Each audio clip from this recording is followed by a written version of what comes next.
preview time. So let's take a look at what's coming your way.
The Jeff Meacham Network's Multiverse of Media.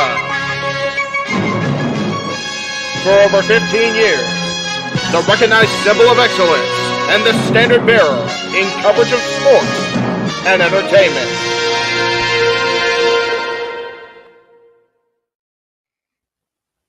JJ, Jeff, you want to kick this thing off? Because I'm still trying to process everything here. Yeah, it's like, who wants to go first? Well, Come on in. It's open mic night with your host. you could maybe say there's really 4 topics, but it's split into 6. The Renegade, JJ Williams. The Sammy and Eddie Kingston thing, which one's the better smelling turd? And his panel of co-hosts. I am the founder. We'll call me that for today since we're going with the Jeff Jarrett love theme here this week, according to JJ. The West Coast Professor, Jeff Meacham. Karma is karma is karma. That's professional wrestling! Damn it! The Simple Man, Noah Foster. It's showtime! Yeah! How you doing, JJ? How you doing, Jeff? James. Yeah. And the He-Man, James Hebert. Imagine Bill Burr, Joe Rogan, Paul White, the Baldies. There you go. It sells itself. Get in there. Short his ass and shit the bed. He's not Amber Heard. Give it time, JJ. Give it time. No, I'm sure Jeff has some stuff that Dumb move. Just don't pull this bullshit again. You get one. Tony needs to stop caring about the ratings. Bradshaw said as long as the ads are in place, we're not going to lose that third hour. Ring of Honor does not have to be AEW Live. They don't necessarily have to coexist with each other. We kind of saw that tonight to a degree. Along with a panel of guests. He's no longer glorious. Don't you bring that up. You want me to rant about what my NXT used to... No, we are done here for the night. I swear, James. Because you never know who may show up for open mic night. I leave our company in the capable hands of an extraordinary group of superstars, employees, and executives. The first thing that came to my mind was, it's about damn time. Amen. I literally touched everybody in the state's trash. It's horrible, you guys. Peyton's new thing is Dennis the Menace, but it's funny because she calls it Dentist the Medicine. That's great. When Elliot Taylor came out and did Born for Greatness live, I was popping my pussy, having a great time. I didn't care. I was having so much fun. Sit back, relax, and enjoy the show. Fuck Bill Belichick.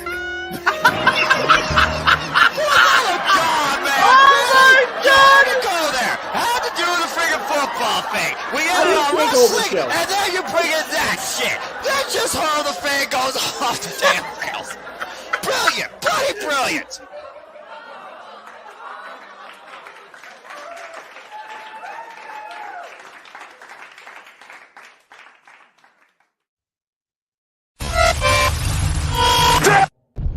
We're here.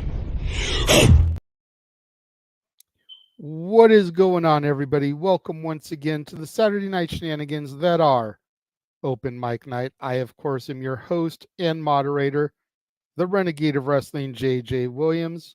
Happy Saturday. Good to see everybody here today. Good to see those of you that are already tuning in and joining us. Gabrielle is here. What is going on? I'm going to go ahead and we're going to begin to bring everybody into the studio. First person we got to bring in isn't the person that Gabrielle mentioned in her comment. No, it's the man coming back after a number of weeks of being absent. The Heat Man, James Hebert, is in the house, ladies and gentlemen. He remembered how to find the studio here. Good to see you, bro. I actually came in. It's gonna be fun. I have my mic muted, but that's okay. Still couldn't have one thing where going botch. It's okay. But yeah, I'm here, and believe it or not, folks, I actually am looking forward to talking about everything, with the exception of one thing. But I'm still looking forward to talking about it because it is an interesting thing to talk about still. So I'm actually looking forward to today's topics for the first time in a long time. So I said, screw it, I'm here. Well, and we're looking forward to having you here, man. It's always a good time when you're able to come back to the fam and join us for some wrestling discussion. Yes, of course. Speaking of wrestling discussion, gonna go ahead and bring him in now. The birthday boy, the man who I feel like I'm becoming more and more like with each passing week, because now I don't just review the WWE shows. Now I don't just review the AEW shows, but now, at least for a limited time, I'm reviewing Impact, Explosion, and I even caught myself reviewing NWA Power this week. So it's definitely all the wrestling, all the wrestling, all the wrestling, all the professional wrestling. Damn it. And sports entertainment too. Happy birthday, bro. Happy birthday to you. Thank you, gentlemen. Thank you, Chad. Hello, everybody. Good to see y'all once again. It's been a wonderful Saturday. Looking forward to tonight's discussion as always, and it's good to see y'all. So here's to year 32 beginning for me. I can't wait to see what sort of moments in our professional wrestling it brings. I don't even remember what it was like at 32. That was 16 years ago almost for me. I literally was. I turned 48 in August, so that was almost 16 years ago for me. I got the opposite problem. I was talking about that. I was hanging out with my friends Johnny and Colleen and a couple others. I was like looking at them, and they were reminding me of how old I'd become. Like how old we're all becoming, right? And I'm like, oh shit, I'm like 18 months away from being 30. No, my youth is slowly fading away. I just say it's just a number. You're as old as you feel. You're as young as you wish to believe. So at the end of the day, just be you. Do the best you can with your own body, your own mentality, your own well-being, physically, mentally, spiritually, emotionally, and just your life and enjoy wrestling. And this is why he's the simple man, because Exactly. he's got wise words. Wise beyond his years. Yes. You're not the first to say that, but again, you practice what you preach. I have a good moral system and discipline system that brought me to the dance to where I am. There you go. Amen. Well, let's go ahead and bring in the last panelist that is ready. We do have one other panelist that is here, but they are currently on the phone. So once I get the word that they are off the phone and ready, we'll bring them in as well. But we're going to bring in a man who recently proposed a team-up show with Noah that they're tentatively going to call Simply Reliable. Go ahead and bring in Mr. Reliable.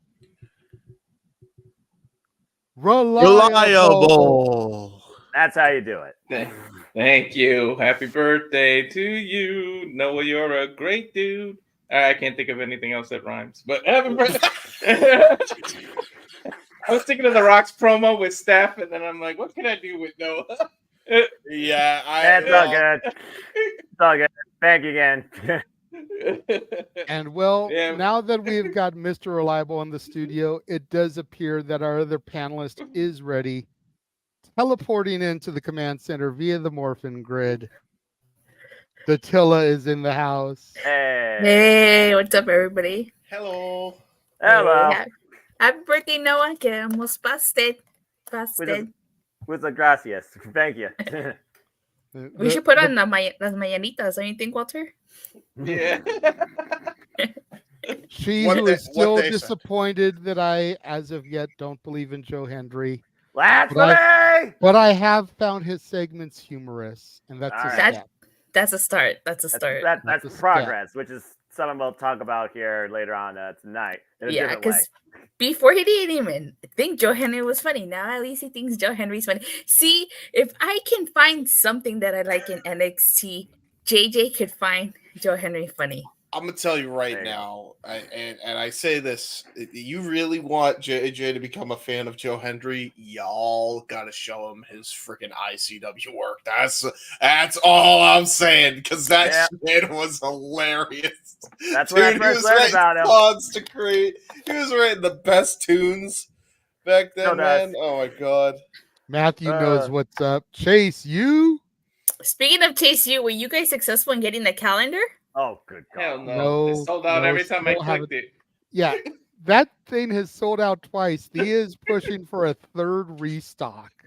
Wait, there's a Chase U calendar now? Yeah, James has been out of the loop, so I'll quickly fill him in. They've been doing this angle on NXT where Chase U had to file for bankruptcy due to some dealings that Andre Chase made. So JC came up with the idea to do a Ladies of Chase U calendar to save the university, and it sold out at Vengeance Day. Then they re-upped it on the website, and it sold out within an hour of it being back on the website.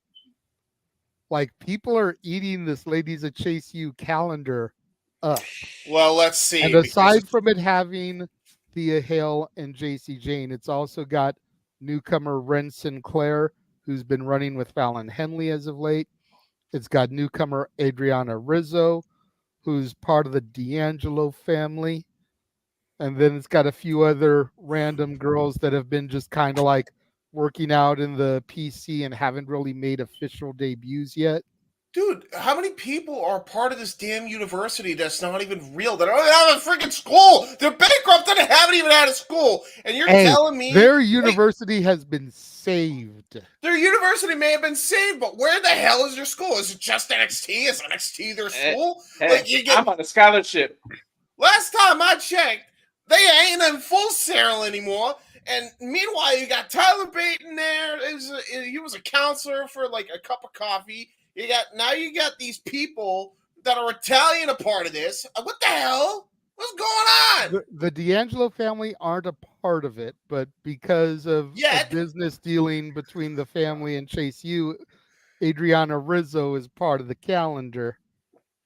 James, James, like I told you, it's still not my NXT, but it's far better than it used to be. This is the one thing that I will never believe in as far as I can see, but it's still part of freaking NXT. Blasphemy. No, can I? You will believe in Chase U just never. As you feel I will eventually believe in Joe Hendry. Joe Hendry's far more qualified, far more talented, capable, far more profitable than Chase Universe ever will be. I mean, to be fair, he is multi-talented, so Noah's not entirely wrong. But can I ask you a question, Noah? Yeah, go for it. Is Andre Chase in debt because he did some dealings with the D'Angelo family, and that's why this is what's You're asking happening? a guy that doesn't watch NXT weekly. They only give a shit about the PLEs and the women's division because the women's I division couldn't has answer that either. Quality. Right, JJ, is that why? They might owe him a favor now. What's the question? Well, I was going to say, is that the reason? Is what the reason? I missed your question. I'm sorry. My question being is the dealings that Andre Chase did with the D'Angelo family, aka the Mafia. more or less. Yeah. Yeah. All right. Yeah, that all makes sense. It all makes sense. Oh my god. All right. These are hilarious. Just get Nunzio and Tony Mamaluke back. Why not? Just make the whole thing go kablooey. Hey, I heard Big Vito's still out there hustling on the indies. Bring him in too. Well, it's better than him hustling in a dress. There was that period. We don't talk about that. I'm saying we don't talk about that. We don't talk about Vito. Non-copyright. Sorry. It's parody. It works. It does. He's right. He's right. Anyway, sorry. Continue. All right. Today's episode is going to be a little bit different. We've got more topics to discuss than normal, but I also feel that a few of the topics are going to be shorter than normal. And unlike most shows where I usually do the entirety of the hosting, there's actually going to be a couple topics where the birthday boy is going to take the lead on, because if anybody, he's the most knowledgeable about these topics. Those being the Progress Defy topic and the Stardom topic. I have little to no knowledge about any of these organizations, so just seems better fitting for him to lead those. But we're going to kick things off with a little AEW conversation, and both things, of course, coming out of Dynamite this past week, and that is Steen and Darby Allin winning the AEW Tag Team Championships. The 64-year-old icon accomplishing what will more than likely end up being his last championship run in a major wrestling company. Yeah. The shenanigans that occurred after, with a couple of guys who I am not going to address by name. If the chat room wants me to go off and rant about them, they can super chat for that. It's going to take a minimum of a $10 super chat for me to go off on those guys who feel they're elite. Yep. And then there was TK's major announcement that had been leaked by the venue earlier in the day. So, you know, much like the dirt sheets can't keep their mouth shut, apparently the venues hosting shows can't keep their mouth shut for press releases. Gotta make money. The TD Gardens in Boston, Massachusetts, March 13th. Big Business, a Dynamite special from Boss, B-O $, ton, Massachusetts. I wonder who from Boston might be showing up at this event. Right? The recurring joke, James, is she can show up and that's all great. Within 6 months, she'll be in catering. Well, just like the majority of the ex-WWE signings they get, you know. Hey, to be fair though, Mercedes Moné ain't a bad one to get right now because she's still got a lot of years left on her when it comes to the wrestling. I will say, as much as I think this is going to be Mercedes' event, can't rule Okada coming in. That also could be an event for him. It practically writes itself, you know, Rainmaker, money, boss time, and it all makes sense, you know. All the money. And all the money, all the boss time. Not to mention Kazuchika Okada is about to have his second to last match here at 3 a.m. Eastern Standard Time in Osaka in the New Beginning when he takes on Hiroshi Tanahashi for the final time. And we learn about his final match in Sapporo that takes place February 23rd. Still think it should be Zack Sabre Jr., but that might come down to what happens with Zack Sabre Jr. versus Bryan Danielson, which also is happening at 3 a.m. Standard Time. So if we can get this show done before then, I would appreciate it. They're getting a rematch. We will do the best we can, brother. Damn, 3 a.m.? I'd be asleep. What is sleep? That's midnight for us. Still. Well. But anyway. Yeah. Okada, I still think, is WWE bound, especially with the video packages they've been showing on NXT lately about men have 3 faces, the one that they show the public, the one they show the family, and the one that they keep for themselves, which is the true form. because this is supposedly like a Japanese like saying that's heavy in Japanese culture. So I'm definitely thinking that's going to be Okada. Okada wants a WrestleMania moment. It makes sense to me, but the focus here is Steen winning the championship, the attack that came afterwards, and what we think about big business in Boston, Massachusetts. Yeah. Birthday boy, we'll go ahead and we'll go to you to kick things off here. Well, first off, the fact that I literally got to call Sting's final title accolade before it's showtime for the final time was definitely a moment I'll take forever, because the last time he held tag gold again was with Kurt Angle in the main event Mafia back in TNA. And then the last time he actually held gold in general was the TNA World Championship back in 2011. To see this icon at the tail end of his career alongside what could be an icon for years to come in this day and age of the industry, because that's how much, obviously, Sting sees in Darby Allin. Otherwise, why would Darby Allin really be the guy to influence Sting to come back here in the first place? Something very familiar. I think it's very awesome to see, and it's one of those things I didn't expect to happen, nor did I think it needed to happen, but I'm kind of glad it did. Now, it's just a matter of the fact that Ricka Starks showed humility and vulnerability that led to that result, and I wonder how that's going to come into storytelling between maybe a reoccurring encounter with him and Darby Allin particularly, and what does that mean for him and Big Bill being together as a tag team going forward is another conversation. But I thought it was a really cool moment, and I was glad to see that. As far as what's to come at Revolution, Lord help my blood pressure. Anyway, as far as big business in Boston, it's the worst kept secret since CM Punk. So let's just point it out here, all right? Mercedes Moné is money, and money means big business. Big business should mean something should pick up. And I do think they're trying with their women's division as of late, especially with Diana Peralta and the Timeless Tony Storm program. That's been one of my favorite things to constantly see. Again, great matches tonight on Collision. I still say a new era is going to be a Shenanigans Revolution, but I'll say that for the bit of thing. I just think right now they're really trying to push forward the women's division, but they're also trying to get that big money value for your marquee going forward. And Mercedes Moné, with former work not only in WWE, but Stardom and New Japan Pro Wrestling, and what we'll talk about later, I think it lends more towards how bigger this Forbidden Door could be with a women's focus. And I think she's the first domino to come into play towards that happening. So for me, I'm kind of not surprised, but it's like I talked to you on the watch along.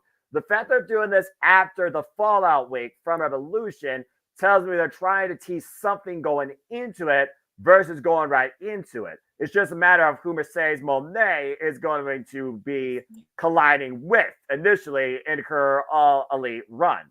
So I'm looking forward to it. And at the end of the day, if there's one thing I've come to learn, look, you don't necessarily use the past to dictate the future, especially because of this wrestling industry. Anything's possible. Never say never. Yeah. Brighter things can happen at any time.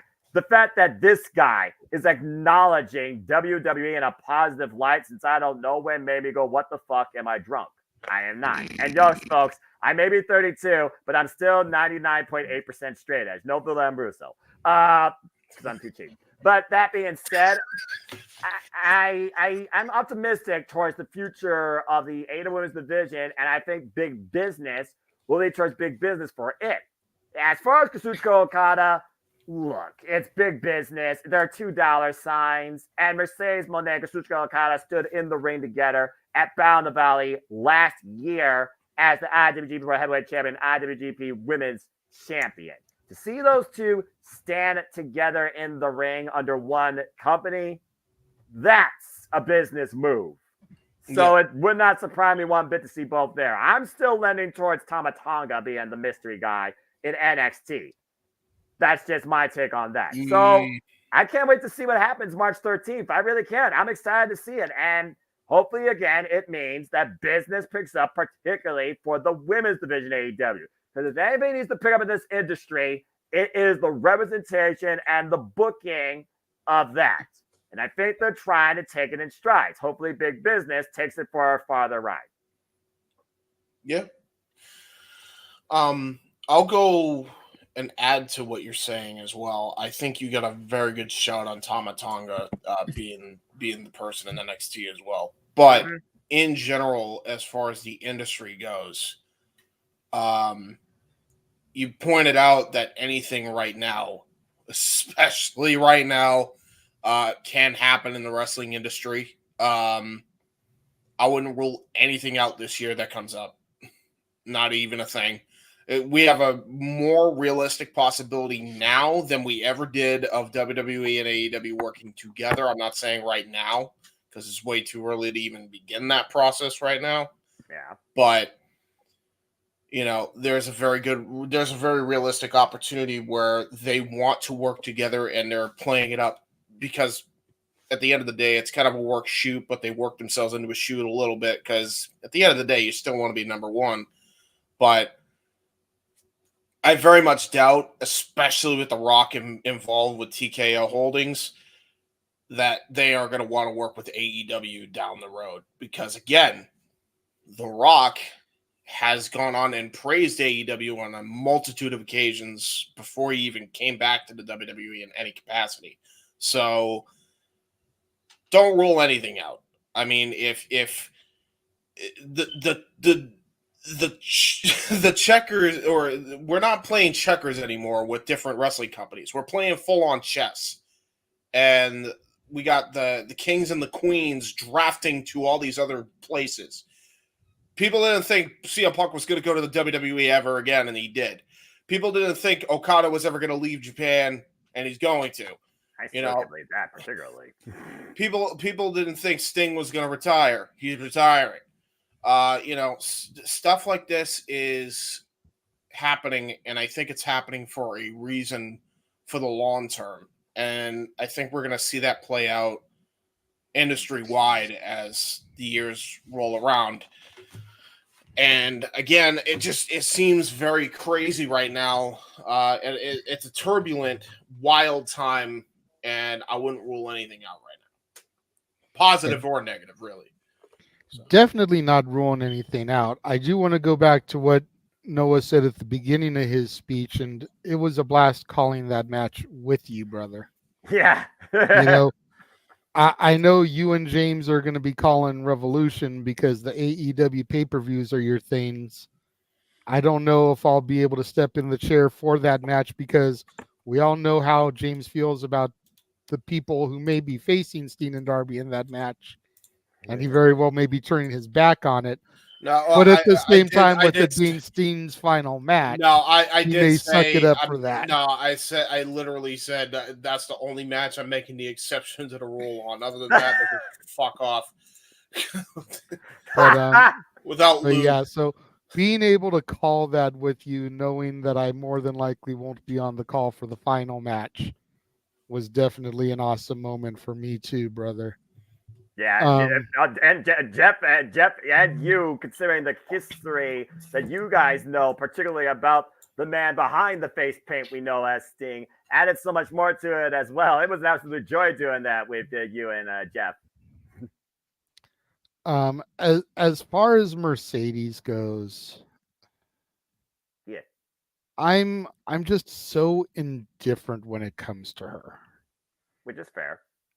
I hope that very much in the similar situation like people are with CM Punk. I hope that if she goes there, she can make the best of it.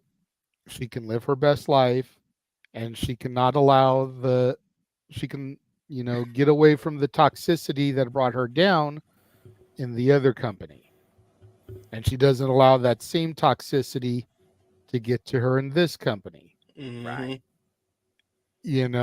I mean, Matthew makes a great point in the comments about somebody's going to have to get pushed back with Mercedes coming in. We're going into Revolution, Toni Storm versus Deonna Purrazzo. Where's the money? Is the money in Mercedes versus Toni Storm? Or is the money in Mercedes versus Deonna Purrazzo, the virtuosa to quote Datilla so eloquently, long may she fucking reign. Damn right. Where's the Damn money? right. The money is in Mercedes and Deanna. So what right. happens to Tony, who's having the run of her fucking career? Oh, it's like any other person in Hollywood that has a crash that's later found out by TMZ. They go to a mental facility and they get rehab and they come back as something else. But she's already done that. That's what she did after she got beat People have by multiple relapses. Saraya. Amanda Hibbs had multiple. Herb, whatever. The hell Yeah, no, Noah's got a point. Noah's actually got a point. I could see them going that direction and still keeping her relevant. You could also do it in a way where you book a triple threat match and she isn't the one who's pinned to lose the belt. And that's how she goes insane. Well, I also look at it further than this, James. There's a reason why Timeless Tony Storm is on the marquee for AEW All In. There's a particular other Brit that she knows very well that never got her moment. Title or no title, you got a timeless encounter with Hayter waiting if we're lucky at All In with Jamie Hayter. There's more than one way that Timeless Tony Storm can be utilized in AEW without the title. And I think that's why the Virtuoso was brought in and is basically being held like a final boss in presentation and entrance. She's the next one to lead this division going forward in a wrestling capacity. Timeless Tony Storm, she's the character now you're trying to usurp. Amen. You know, and then somebody else brought up, what if Britt Baker comes back the same time Mercedes debuts? I like the idea of those promos now. I think I could get something out of there. But I also think about, again, what did Dr. Britt Baker, DMD, Don't forget it. Damn right. Hi, Big G. What name did the good doctor talk about that she would love to face one day in AEW? A long-time friend and ally in the industry. At one point, it was either James or you talking about a woman power trip, just go for all the gold and take everybody down. That would be one virtuosa, Deanna Purrazzo. Deanna versus Britt. Deanna versus Mercedes. There's money in both those programs. You forgot Deanna versus Serena Deeb. 30-minute Iron Woman match. Give me that. That needs to be in the Owen, because you want to talk about technical excellence executed to the finest degree where you still don't have an answer defined on a female capacity. That's the professional wrestling match, damn it. I will call it no matter what. I'm very much emoting just because of that match idea, so don't mind me. No, you're fine. Now, JJ, wait a minute. Did you mention Mariah May, or was I just forgetting about that in my head all of a sudden? Because I think you were thinking of that in your head because it was brought up here in the comments. I didn't mention her. Well, I only mentioned Deanna and Britt. Gotcha. First off, for those that don't know, I always do work in the background. So actually, I'm just talking to y'all blindly. I'm not even seeing anything, so I'm not seeing the comments right now. So I'll be looking at the comments here momentarily. So thank you for that. But Mariah May, formerly involved in Stardom, which I know we'll talk about later, is another one that could have a program at Tony Storm based on the fact that Tony Storm right now might not be giving her the respect and recognition that Mariah May wants. You always are a fan, a proponent of long-term storytelling. There is underlying storytelling right now with Timeless Tony Storm's entourage. And I'm not talking about Lufa, the butler. Agreed. I mean, Tony did cut that one promo saying, if you've seen one women's wrestling match, you've seen them all. Oh, my gosh. To which I was like, wow. Damn. Okay. Look, man. Like, I will acknowledge the fact that when I first got into wrestling, it was a completely different era for the women, and it was tits and ass and gravy bowl and evening gown and lingerie, bra and panty shit. But women's wrestling is a cornerstone of any promotion now. Damn right. And I there is no way you can look at women's wrestling today and say that all women's wrestling matches are the same. Now, who the fuck does Tony Storm think she is? Fabulous Moolah? That was literally a champion in the 1930s. No, we don't. No, because unlike Fabulous Moolah, Tony Storm is actually fucking respectable. But anyway, if I may, the only thing I'm waiting when it comes to Tony Storm and this whole angle, I'm just waiting to see Ian Riccaboni turn into the JFK and they have an affair. I mean, I'm just saying they already started teasing it. I'm waiting to see how that plays out because shit don't seem natural. What the hell's going on there? There's a lot of flirting going on. You know, I'm just saying, he's a married man. I don't know how to go past I that. don't need Casablanca reincarnated in All Elite Wrestling, James. Stop it. She's with Juice But- Robinson. But you're also expecting Tony Khan to do something that's blatantly obvious. Walter pointed out, God, whatever it was, weeks, maybe even months ago, when it was TK's birthday. How did we not have timeless Tony Storm doing the "Happy Birthday, Mr. President" on TK's birthday? Yeah, and they right. didn't go there. Oh Lord! If they did, though, imagine the freaking.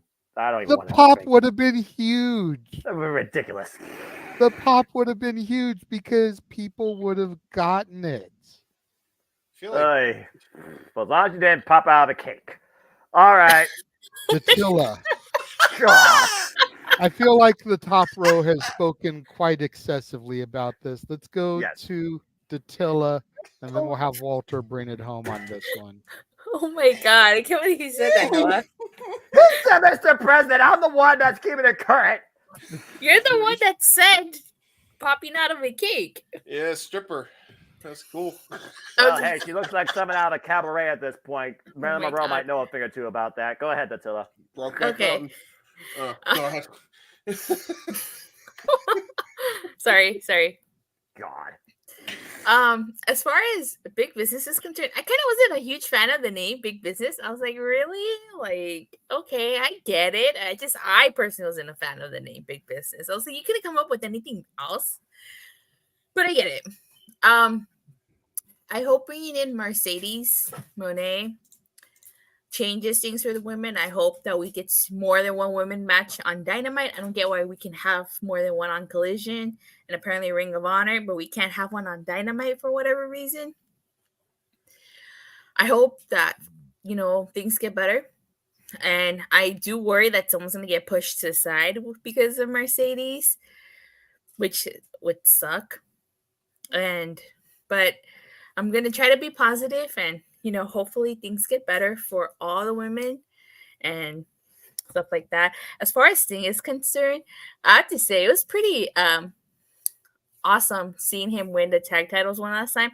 I kind of saw it coming. What I didn't see coming was that beatdown at the end. I was like, oh my God, like,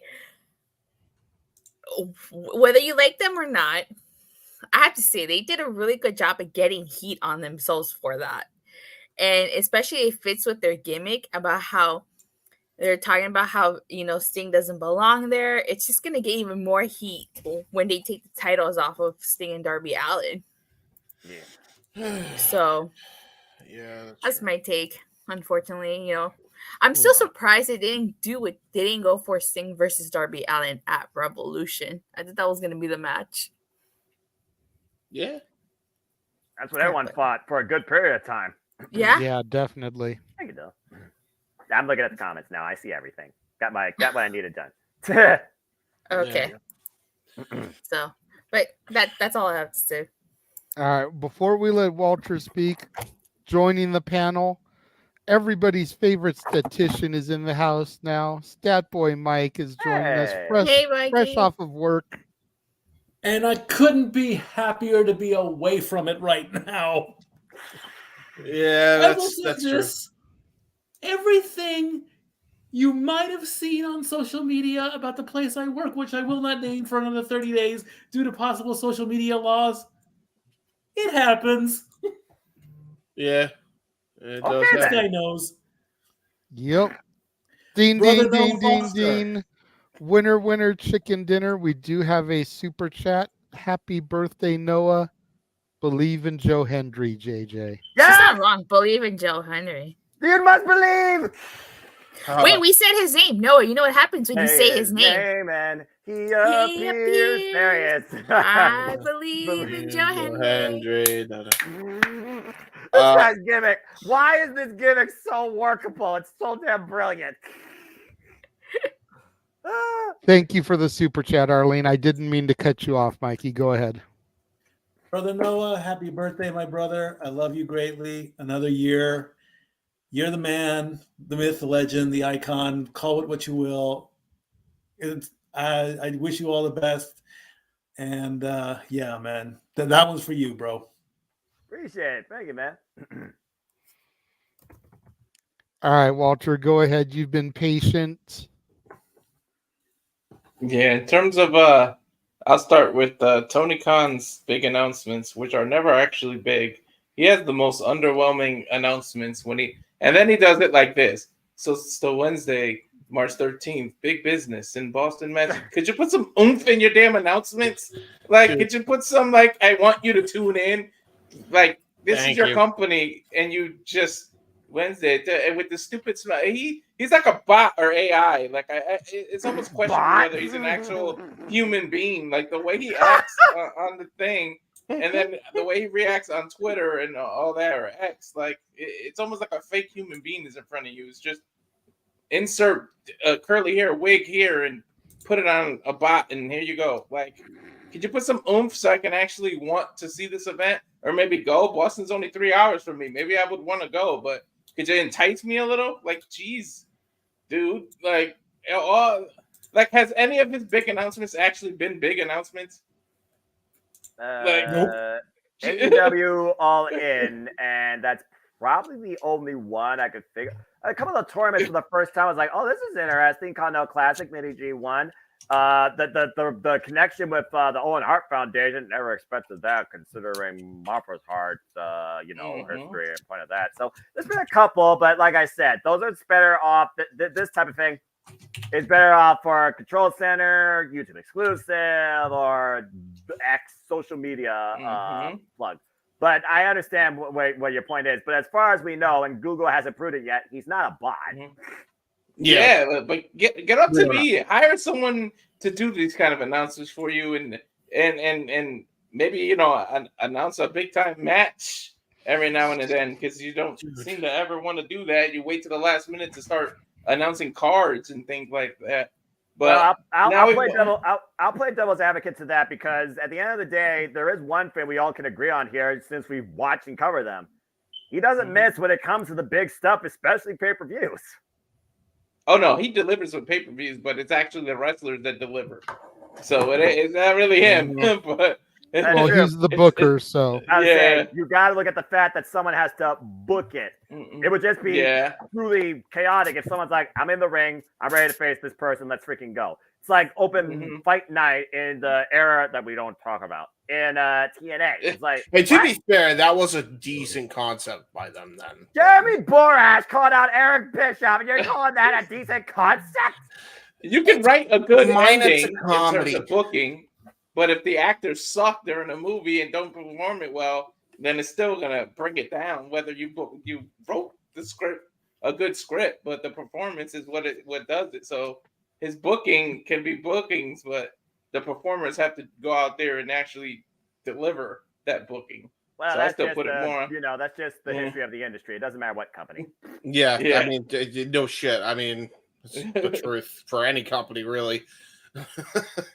And Mania Night 1 last year was great because of the talent. I mean, yes, the stories were great leading into it, but it was the talent that really drove the point home. So, Anyway, and then in terms of Sting, JJ, did you want me to keep going, or you want to acknowledge that? No, that I'll go ahead and say, Arlene, we'll get to that super chat when we get to that portion of our conversation, because it is relevant to something we'll discuss later on. Yes. But thank you in advance for that super chat, Arlene. Go ahead. All right, I didn't want to keep going, and then you had no, you're good. So, yeah. All right. So in terms of Sting, I'm so happy to see him. That crazy son of a bitch, 64 years old, diving off balconies and whatever. But to see him with the title, it's crazy that everywhere he's been except WWE, he's got a title. Like AEW even gave him a title, and WWE couldn't give him something. But that's neither here nor there. But in all fairness, how long was he actually wrestling matches in WWE to be able to get a title? Ding. Quite true. Like, I know he had the match with Triple H at WrestleMania. I know he had the match at against Seth Rollins where he got injured. Did he have anything else other than those? Nope. Yeah, I don't think so. Like, how would you realistically be able to get him a title? That's true. I'm just saying. Work ethic. No, I get it. But I'm glad to see him with that. Whether it's a short reign or he gets to retire with that title, I'm here for it, and I'm glad to see that man still doing what he loves at this age. So it's awesome to see. So kudos for that. That is true. Exactly.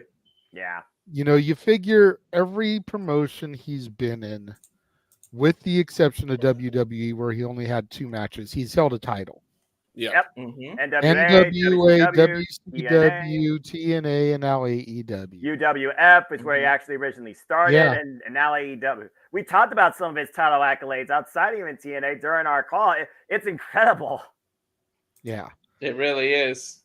And to your point about PK and his announcement, even everybody in this house that was sitting here while it was on with me said that he looked like he was reading cue cards. Yeah, like, bro, exactly. You're the president of the company making a huge announcement on a global stage. You don't know what you want to say to hype people up without having to read a cue card or a teleprompter? Exactly. Come on, look bro. Look like you're happy about it. Come on, man. I think that would help sell these announcements more. I could sell these announcements. Hell, I sell all the other damn announcements. Deer in the headlight. Golly, that's what it is. It makes him look like a bot. Develop a segue. Actually put some oomph. Build the suspension of disbelief. Hell, when freaking Jeff broke down on the stand deliver announcement and threw JJ under the bus, I was all over that shit. Let Shivani make your announcements. Then, if you're going to do this, let Tony Schiavone do your announcements because he's got more experience to do it. Just default to him doing it. You stay backstage, book whatever you're going to book. Or do Renee. Give Renee in front more, of the give cameras. Renee even more. Hell, Renee's already shown more personality than most backstage correspondents that have more robotic than you. Or I don't know, maybe use the icon Jim Ross.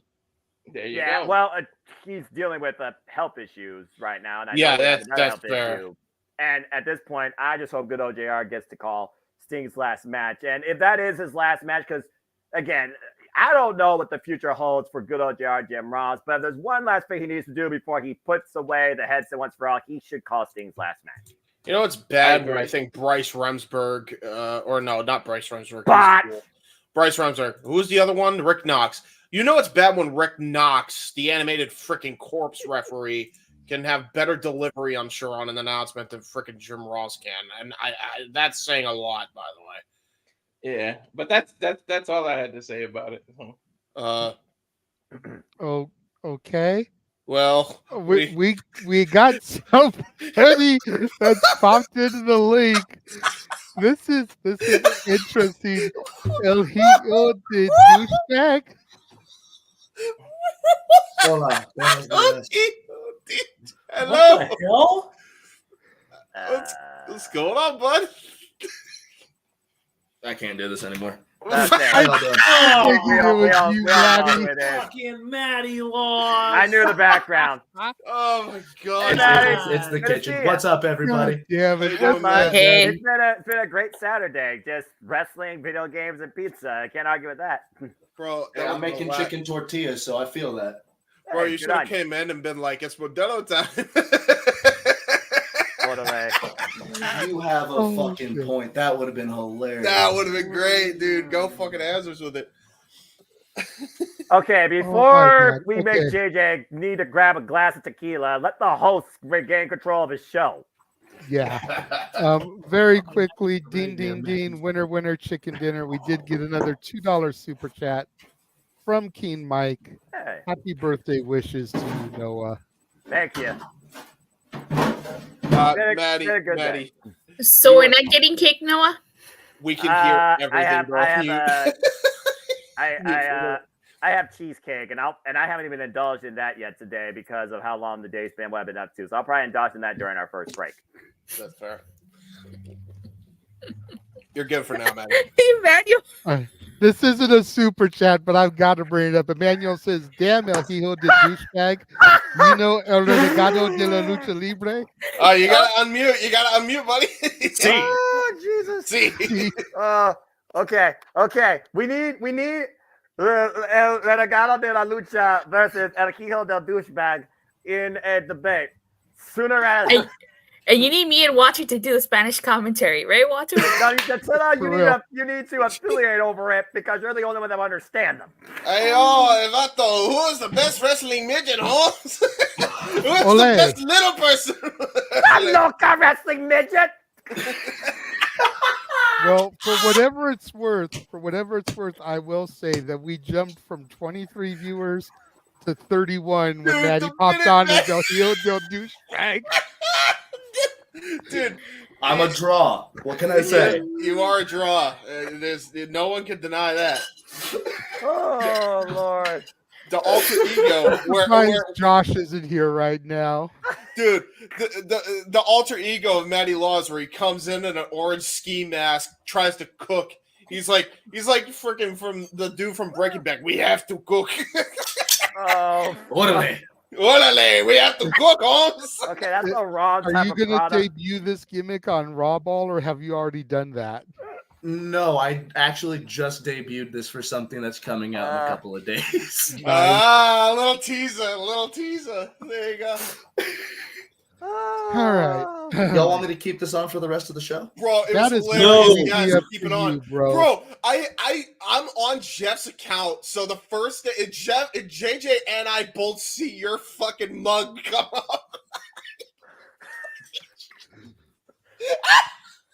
We have lost all control, and we have only gone through one topic. Okay. You're Let's welcome. try to reel it back in. Yes, let's get back to reality here.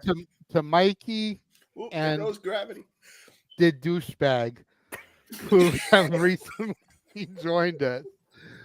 We are currently talking about Steen winning his final championship in AEW, the attack that occurred post-match by those guys who feel they're elite, and the announcement of big business in Boston, Massachusetts on March 13th. That's not how you spell Boston. Now we know. Do either of you have anything that you would like to say about these topics? Mikey, I know you don't follow AEW, but I thought you might have something to say regarding Steen, and then we can go to El Hijo del Douchebag to bring us home.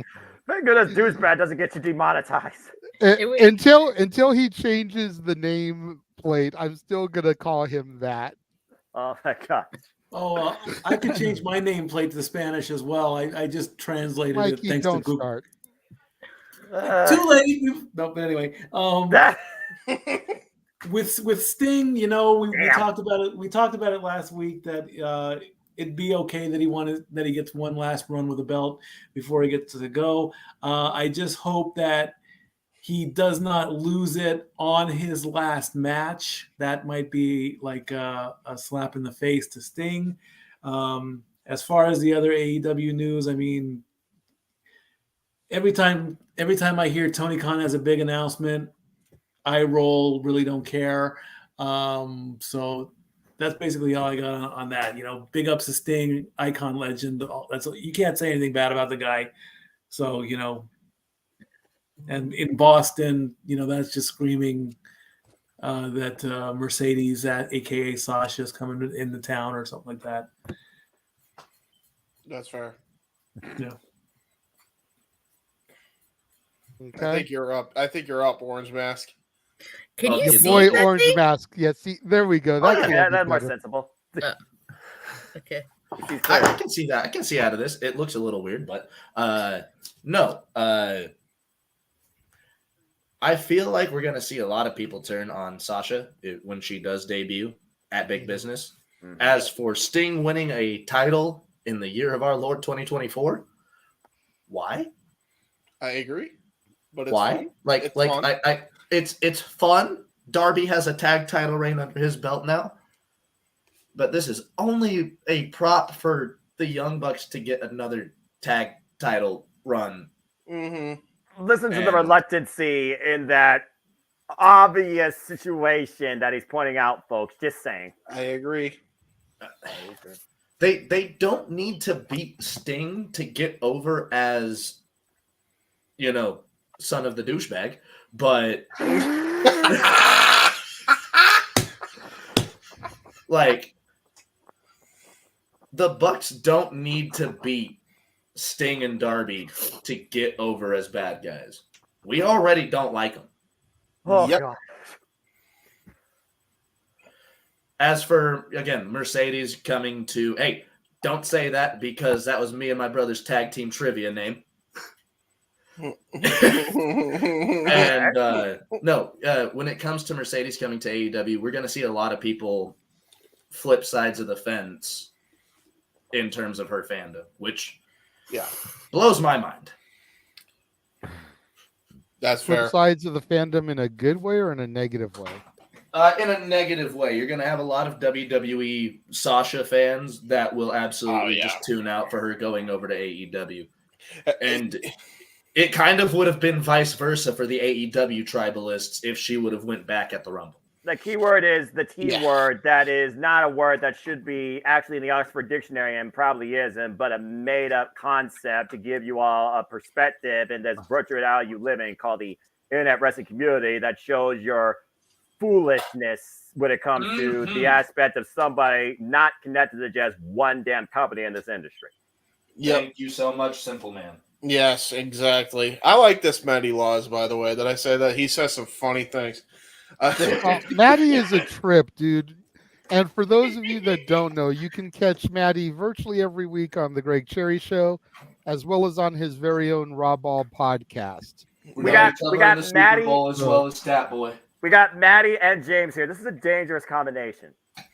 That is true. I was about to say, Matty, when you do raw balls, are your balls raw? God damn it. What? You know what? You know what? There's a lady in the middle there. That's it. I'm saying it. Oh, come on, dude. Officially earned it. That's it, you freaking motherfucker on my birthday. All Damn right, it, James. You freaking idiot. True, but I will say, in the interest of fairness to the lady in the middle comment, she saw the How to Date or Don't with Open Mic Night segment and laughed all the way through it. So I think she gets the humor of it a little bit. Damn it, James! You hijo de disrespect. On behalf of Pride being one of only two actual mature gentlemen here, I apologize. I mean, I also okay, Noah. I also apologize. I'm a little autistic. I'm sorry. I don't get paid to think. JJ, commercial? Noah, in the vein of what you just said. What the fuck? Okay, 2 people here and 3 people, as far as I know, in the multiverse of media. Yes. All right, before we go to commercial, Dean, winner, chicken dinner. We did get another $2 super chat from Josh Mansfield. Daddy's here. Love you, Daddy Matty. What are you talking about?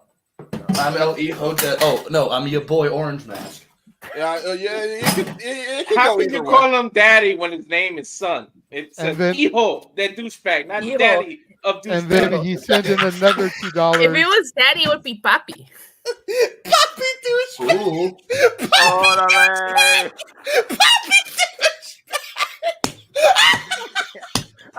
El Papi de douchebag. What the fuck am I working with here? No, I don't know. We're gonna kill James. Commercial so that James can try to get himself together. We will be back in a couple of minutes, folks.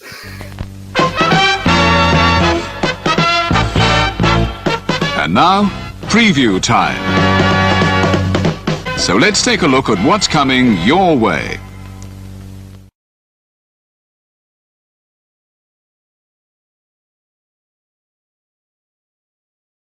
You ever wanted to come into a sports bar where the barkeeps know their game? Well, the Jeff Beecham Network Multiverse of Media has got a production just for you. Sit down, and relax as the Stat Boy and his partner break down the statistics in all things sports. Whether it's football, basketball,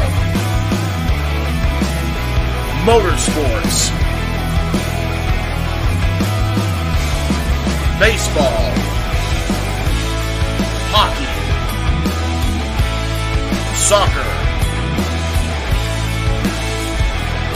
professional wrestling, mixed martial arts, boxing, and much, much more.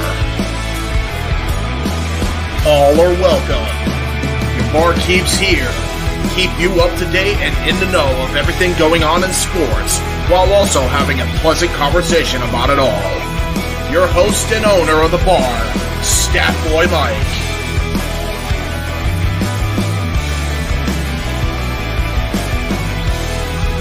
His partner in crime, Dory Lou.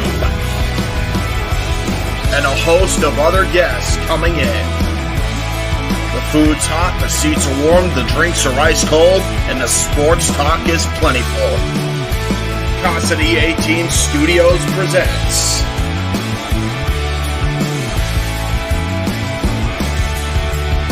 Stat Boy Sports Bar. Take a bar stool and enjoy the show.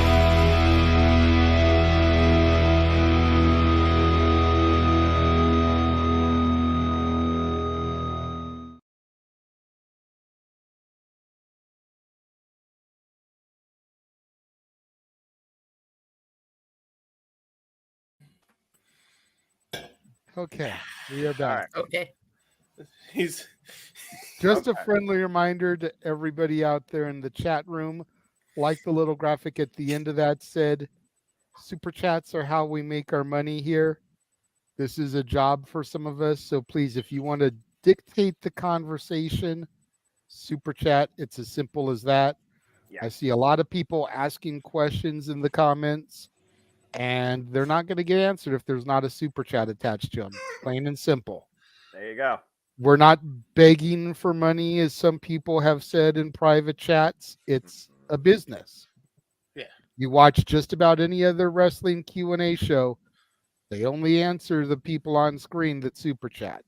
Otherwise, we click on your comment, it pops up on the screen, and we keep it pushing. There you go. We're not going to stop the flow of the show unless you pay to stop the flow of the show. That is true. Good Lord Which is almighty. the only reason why we can't be mad at Josh Mansfield for derailing us as bad as he did. Because he at least paid for it. It wasn't really his fault. It was my fault. It was my fault. I did say we have probably the most dangerous combination in Open Mind Night history here tonight. Yeah. Well, I mean, we've been on the screen before, but I think this is really the first time that I realized that Maddie Laws and I are on the same wavelength. Well, I'll say this. You two are far more entertaining than Usher's halftime show probably will be. Yeah. Damn. This is one I will go ahead and address without a super chat. Where is Jeff? Jeff is currently out at the casino supporting his girls in Paradise Kitty as they open for Quiet Riot, the iconic hard rock band, this evening at the Yamava Casino at the Rock and Brews there. If he gets the opportunity, once their set is over, because he is working merch for them, he has said that he will try to pop in. But other than that, it's just the insanity that is going to occur with us on the panel. There's a reason why Open Mic Night is referred to as the Saturday Night Shenanigans. God bless you. For For reasons hosting it. just like what happened before we went to commercial. Yeah, and you host it 51 weeks a year. God bless you. That's right, because that 1 week for our anniversary, I turned things over to the simple man with the spectacular voice. At least when I got to do Los it. engaños de sábado, the Saturday Shenanigans. Much like I'm going to do with this next topic. Eh. The Progress Defy merger. Noah, take it away on this one. Oh. Okay. So, as you all know, I am but a simple man and a lifelong fan of professional wrestling. Damn it! Damn it! And I watch all the promotions that you can think of in and out of America and what I've come to know across the pond particularly. Whether it's Over the Top Rope, Pro Wrestling Eve, IWC, or Progress. And a promotion known here and supported by Wrestling, by the way, folks. Whether I've seen GCW and Hammerstein Ballroom and Bloodsport, which is probably the number one thing I have looked at the most GCW related. Other independent promotions, including my own out here, like IWR and Chaos. Defining independent promotion here, Defy, well, those two promotions decided to come together to try and create international collaboration. As defined here, courtesy of Progress Wrestling's website. Thank you, by the way, as I always like to cite my sources. Defy Wrestling of Seattle and Progress Wrestling UK have decided to join forces in a major merger in the world of professional wrestling. They believe that this is going to lead with mutual benefits for both parties and have further expansion plans that offer something very exciting. For those that don't know, Defy Wrestling is celebrating its 7th anniversary this weekend in Seattle, and it's been one of the most cutting-edge promotions, showcasing outstanding talent for global names you might know, including not limited to Jon Moxley, Swerve Strickland, Darby Allin, Nick Wayne, the list goes on and on. For Progress, and shout out to my buddy in the chat, also UK fan, the Cleaver, Colin Andrew. That's literally how me and him first engaged with each other in wrestling. Thank you, NXT UK, which stemmed off Progress's great successes, including not limited to Gunther, Pete Dunne, Tony Storm, and Will Ospreay. Both parties came together and talked about they have admired the work of each other and can see many great things come with them. They've worked before, numerous times before, on many collaborations in the past, including their successful double show in London last year, August, including matches announced like Kenta versus Mark Haskins. And they believe with more collaboration, now they are working together here, it leads to even more expansion. They talked about how, for example, they had a strong content partnership before with WWE Progress. They've had developing relationships with Japanese promotions like Pro Wrestling Noah, and with Defy joining them, they believe that this will combine much more excitement and engagement and possibilities for their fans all across the world. They definitely look forward to seeing this in Philadelphia at the Collective, where every wrestling show under the sun in one single week will, of course, be known and defined. They even are going to start showing Defy content on their Demand Progress Plus service ran through Progress Wrestling, including Defy's 7th anniversary show, Defy to Survive, Lucky number 7, that was actually on February 9th. Good show, by the way. And Progress Wrestling show is Chapter 163. For those that don't know, Progress does their shows in chapters. And it will be in London on the 25th, and both shows will be on Demand Progress Plus. So the way I see it is this. You have two promotions that have defined themselves in their respective countries that have led to many big names that you've come to know in now WWE and AEW. For me, this just is great. It's like I said, if collaboration happens more than just self-competition, WWE, you could literally bring more possibilities and opportunities to the wrestling industry. So I think with Defy and Progress officially becoming together in this merger, joining forces, I think it could only lead to more. I think particularly, though, this right here benefits probably more of AEW collaborating with them, because you've already seen talent from NJPW work with Defy Wrestling and AEW. You've seen talent now Defy Wrestling become part of All Elite Wrestling. Hell, they signed Nick Wayne, and Nick Wayne and Swerve used to have programs that went for 30-minute long plus matches. So I can honestly see this leading to Defy and Progress maybe being a part of the Forbidden Door. So I'm very curious to see what this could lead to. But it does make me wonder if Triple H's global organization plan came to fruition and NXT UK didn't go belly up, because I saw so much opportunity in that. I wonder if this was maybe something that WWE was trying to do with their long-term partnership with Progress, and now Defy has just become part of the process after so long. Again, Defy is only 7 years old. Progress has been around forever. Right. So that being said, let's go ahead and figure out what everyone else's take is with this, because at the end of the day, it's a wrestling business merger, and it's the second merger we've come to know now since TKO and USC and WWE became a thing that was multiple billions of dollars. So, James, since I know that you probably know maybe a fair degree about at least Progress and Defy, or at least what this could mean, why don't you go ahead and kick things off here? What's your thoughts on this collaboration now? I think the idea of the collaboration going on is, it goes back to what I said in the last topic. Don't say never in the industry. And I say that because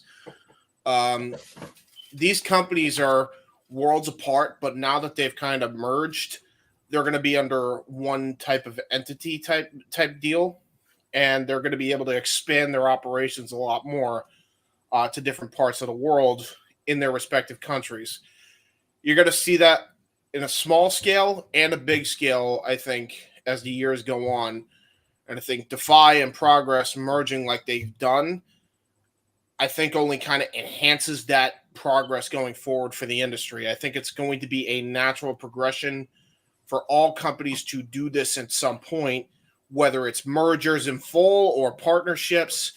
I mean, you know, you want to talk about the first real merger. I mean, we look back at 2021 or 2022 when Tony Khan bought Ring of Honor, and now that's under the TK umbrella. So this is been going on for a few years now, where companies have kind of been collaborating. I think we're just going to see more of that as time goes on. I don't think you're just going to see, like, you know, how New Japan had Rev Pro, you know, be their kind of developmental territory for so long, or, you know, stuff like, you know, GCW being allowed John Moxley to be the GCW champion. You're going to see a lot more on bigger scales and smaller scales as time goes on, where the entire industry is going to intermingle. Some promotions might not get on board with that really quickly as opposed to others. CMLL and AAA get with the fucking program. But, you know, there is going to be, you know, the precedent set now with, you know, Ring of Honor and AEW merging, TKO UFC merging. Now you're seeing it on a smaller scale with Defy and Progress. You're just going to see a lot more of this. And I'm going to stop the press because Kitty. And I love cats. And this cat is adorable. Look at this cute cat that Mr. El Papi del Douchebag is holding. It's El Gato de Douchebag. El Gato. Well, he's saying El Papi de Douchebag now. I coined the phrase. It's done deal. We had a whole geek out about it. That's me, not the douchebag. All right. El gato. El gato. You're bringing up a traumatic moment in my life. Put the cat down.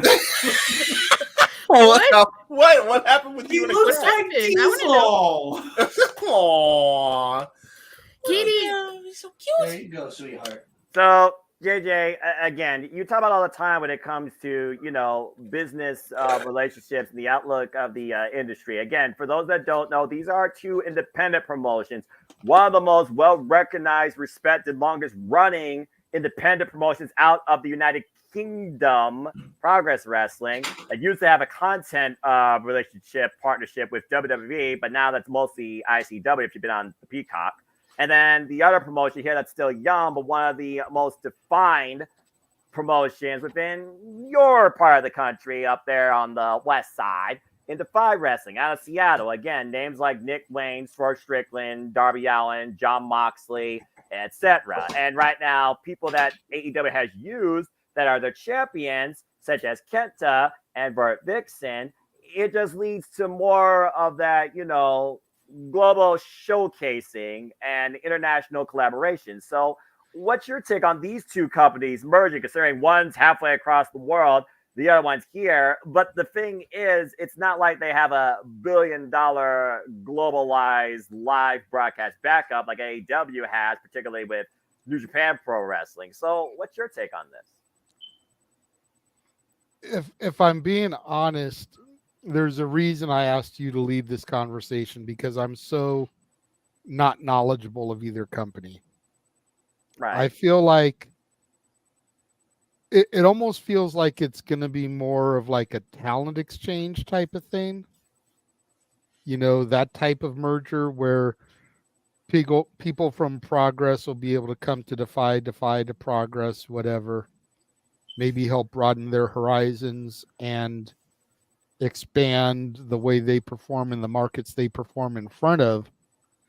I don't know if it's going to end up being one big giant company or whatnot, but I'm definitely curious because at the end of the day, the independents are the AAA of professional wrestling. You know, it's where the kids that really want to break into TNA, AEW, WWE, New Japan, AAA, CMLL, et cetera, DNA. you know, hone their craft. You know, it's where they go to make this all happen. So for there to be a super indie, much like Ring of Honor did exist in the early 2000s, I think can only be good for the business. Yeah. And again, I know not everybody here is familiar with all the independent promotions, or maybe the independent scene particularly. I mean, again, Dattila, you watch TNA for like 3 years, and many of those talents, of course, literally came out of the independents. Zaya Brookside literally used to work out of Progress in NXT UK, then was freelance a little bit. She was in Stardom, which we'll talk about later. And now she's signed with TNA. But just looking at what this could mean for the scope of independent talent showcasing or maybe progressive development for the independent wrestling scene into possibly leaking into those bigger promotions. Do you have anything you want to say about this, Dattila? Maybe you could talk maybe on Defy anyway, or anything you want to say regarding maybe how this could expand the outlook on independent wrestling for the better. Well, I don't really watch a lot of indie wrestling. Okay. I don't.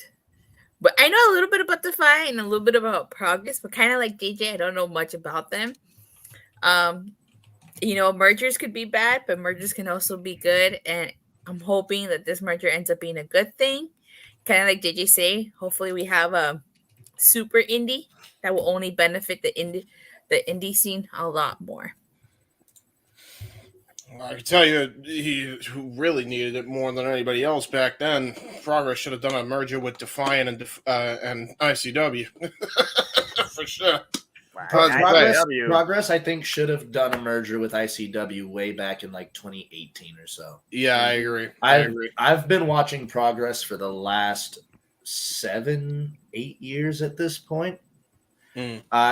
I've watched everything. Whenever I got into it, I had watched from chapter 1 all the way until I caught up with, I believe, 87. So the talent that came out of Progress is insane. Yeah. The talent that's still in Progress is even crazier because these kids are coming up with more innovative ways of doing what we love to watch. And it's the exact same thing in Defy. They're doing things that we've maybe never seen before. So you get 2 promotions that are on the cusp of independent perfection. You got a recipe for success there. And as for what we see Defy and Progress do, we got a big 4 for WWE. We got a big 4 for AEW. Yes. Those are events that they could come together for and do at least 8 super shows a year. Yeah, definitely. I could definitely see oversee like super show, and then you do like a super show here. So maybe they don't do the big 4. They could do like 2 massive super shows, and then they have like little mini shows across their own domains, because it looks like they're going to share the Progress demand streaming service for both their content, which another thing we always talk about here. At the end of the day, the way to go in this industry right now is a streaming platform to showcase your product. So I love how you put that. And like I said, Progress defined a lot of what NXT UK was and what JJ's NXT started with, and it actually became tolerable for me anyway.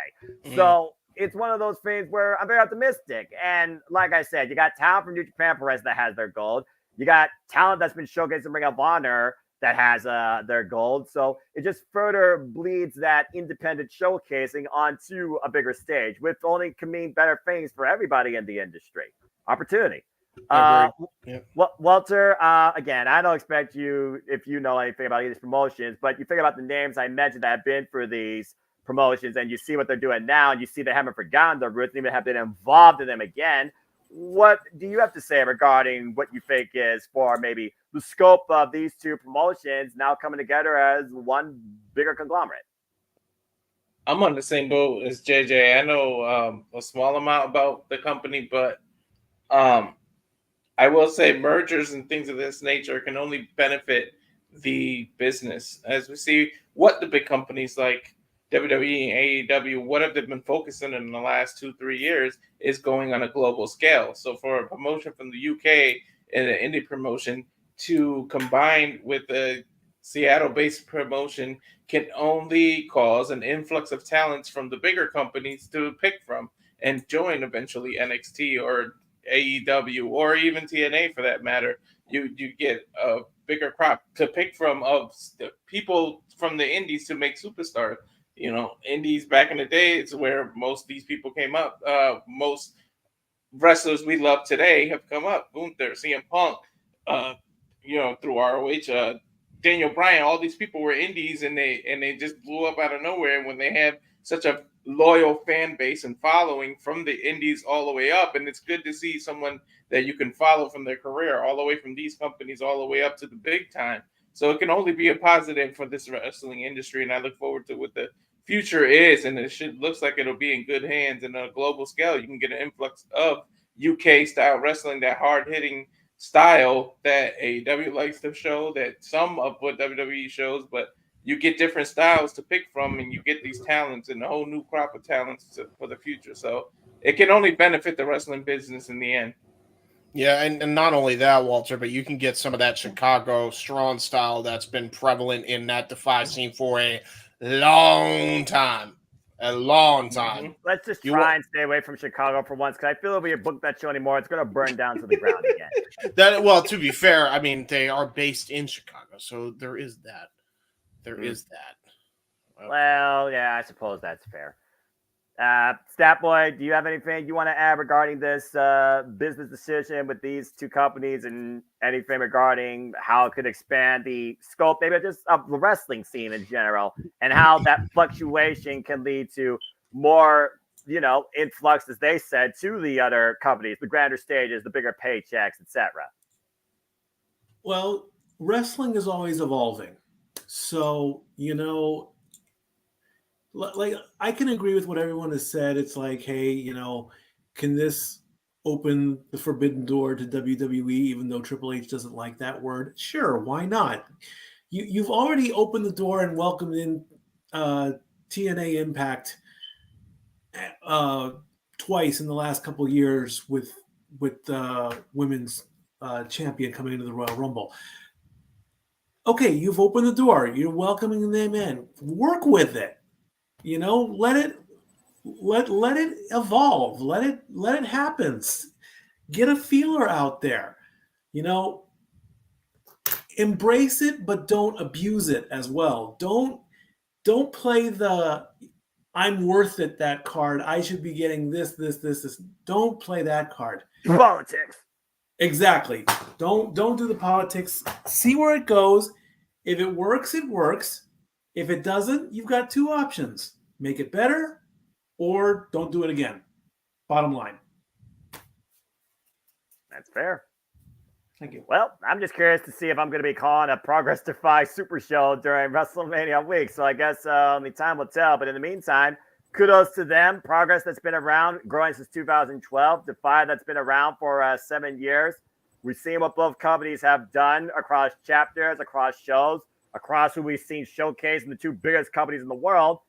Can't wait to see what's ahead with what's already developing within them. With the likes of, like you said, the talent within there, Millie McKenzie, Session Mark Martinez, Burt Vixen, Kent, and who knows who they could be working with or competing with.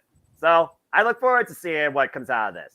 And they're still using legends like Jody Fleisch in Progress too. Yeah, exactly. And here's the thing: the legends aren't taking the spotlight from the current town. That's some crazy shit. Bro, if Progress had their way, they'd still be using Johnny Saint. Who you can, bro? If Progress had their way, the talent that they would be using.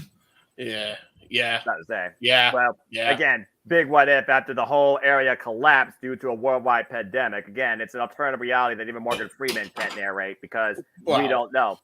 So well, let's be honest. NXT UK happened, then the pandemic, then the speaking out movement. It was a whole cavalcade of absolute shithousery that completely made that go tits up in the UK speak.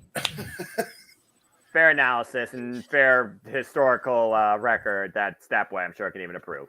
Either way, support independent wrestling, folks, and let's see what happens. I'm looking forward to it. As Progress always said, support independent wrestling. And James, I gotta correct you. It's chin up. Out. Yes. And then watch out for the shoe. Well, the virtuoso, please bring us back to full color and actually raise the elevation of the progressive prowess and progress in the women's professional wrestling scene in AEW versus this 1930s Noah presentation. Damn it! I thought you were about to go Slim Shady with it and be like, "Will the World of Virtuoso please stand up? Please stand up. Please stand up." My name is not Slim Shady. Yeah, that's fair. That's fair. His name is Simple I'm Round Man. Shady. Oh God. Well, if you're Round Shady, I'm Brown Shady. God damn. Getting a tan? If you want to hear Eminem freaking freestyle tonight, super chat. It's as simple as that. Courtesy Yes, of James- we'll have the birthday boy do it. What? No. How much would it cost to get a Noah Foster Eminem freestyle?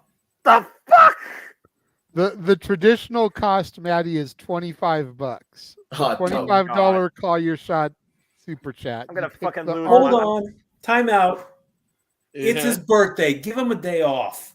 Let him know. I don't need to lose myself tonight. I've already lost my mind considering what I'm dealing with here already. And then you brought me to talking wrestling. Are you saying you're afraid?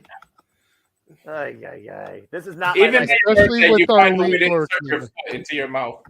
Especially with Arlene lurking, he is very afraid. I ain't afraid of nothing. But I ain't doing that. So you're not afraid. And See, afraid at this point, Emmanuel is probably already texting Arlene. And Arlene is about to bring her phone up, like, "What's this I heard about Noah doing Eminem for $25?" Don't you dare say her name. All right, stop it. You guys Say aren't her seeing what name. Matt's doing. Hold on. Say her name and have her appear. No. Just like Joe Hendry. I believe in that. Believe in Joe Hendry. Believe in Joe. Oh wow, that's a really good Joe Hendry. Good shit. Oh man. I've been watching him for a while. That's fair. He's brilliant. Same. Yeah, He's brilliant. I don't care. He's freaking brilliant.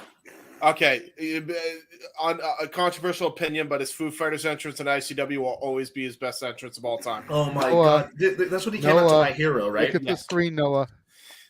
Arlene.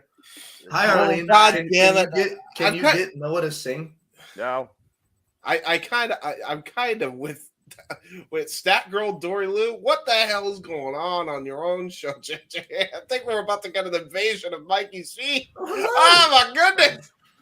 Well, There's finally, the- someone's going to inject some positivity and maybe stability here as we welcome in the lovely fellow barkeep at Stat Boy Sports Bar, Dory Lou. Dory, how are you? Great to see you. Good evening. Well, let's see, where do I start? Happy birthday to you. Thank you. That's why. Now we understand. Thank you kindly. I appreciate that. That's cool. Another You year want to help better. plug the fact that he needs to rap? Yeah, I'm gonna try. No. I'm gonna try and be better. I can only be, I can only try and be more of what I was before. Come tomorrow, today. So we'll see Noah. if I put myself in a better way. Okay. And no, how about we you're flip eating it for like the a fine $25? wine. We all Each year sing happy you're getting birthday to you. better. Are you trying to get JJ copyright strike? You know that's like free domain. I think I don't know. anything I about forgot it. Happy Birthday was copyrighted. Is it? I'm pretty sure it still is. But No, it JJ is not. correct me. It is in the public domain. Yay! is it? So the loss It's gets filled public. in. It's public. All right. Well, anyway. Okay. So I'm that not means sure if somebody I can, did try to trademark it and failed miserably. Oh, That's there you what go. that was. It is public domain. Yeah. All right, guys. I have stuff to do since I just got home. Love you. Have a great open mic night. Bye. Appreciate you always. That girl out. JJ, can I we do that? I just looked this up.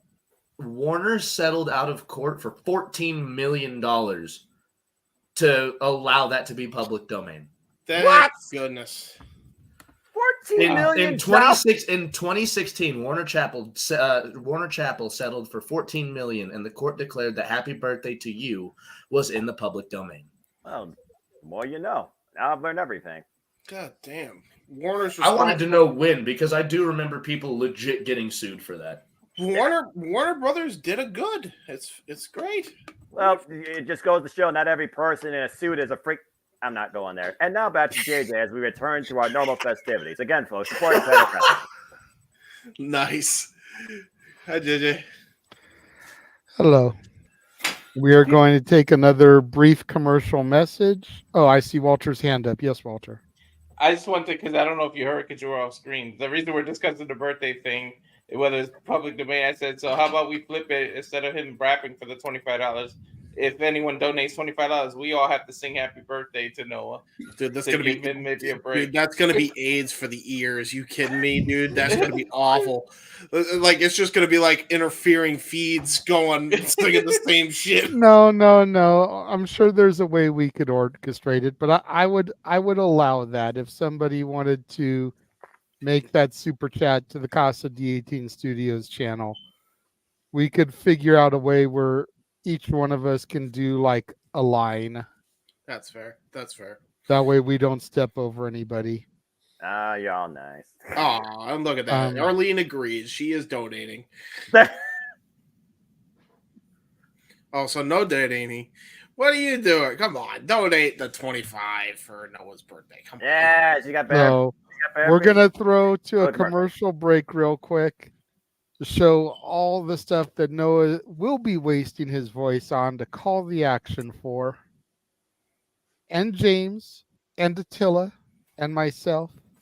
So we will be right back. With Walter in the Thank you.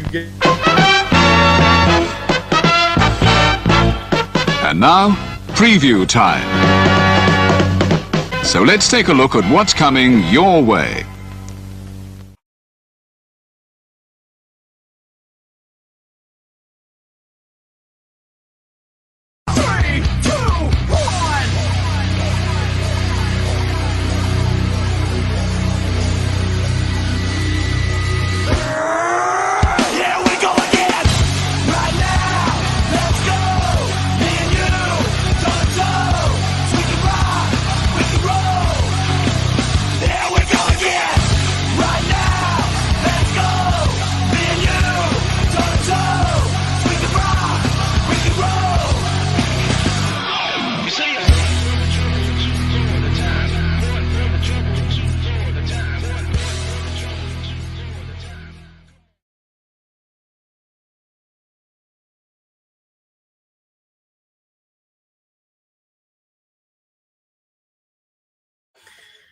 All the wrestling, all the wrestling, all the wrestling, all the wrestling, all the professional wrestling, damn it, and sports entertainment. But I will say NXT has gotten better and has furthered my interest.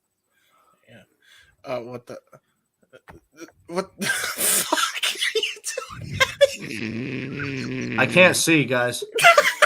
I can't see. I'm legally blind. Oh dear. So we can see you, but you can't see us. My hair is kind of ruining everything here. So welcome back to the stream, guys. I love this. What a guy. Can you see my eyes? I don't know. Push your fingers into them like slip maybe. About to say.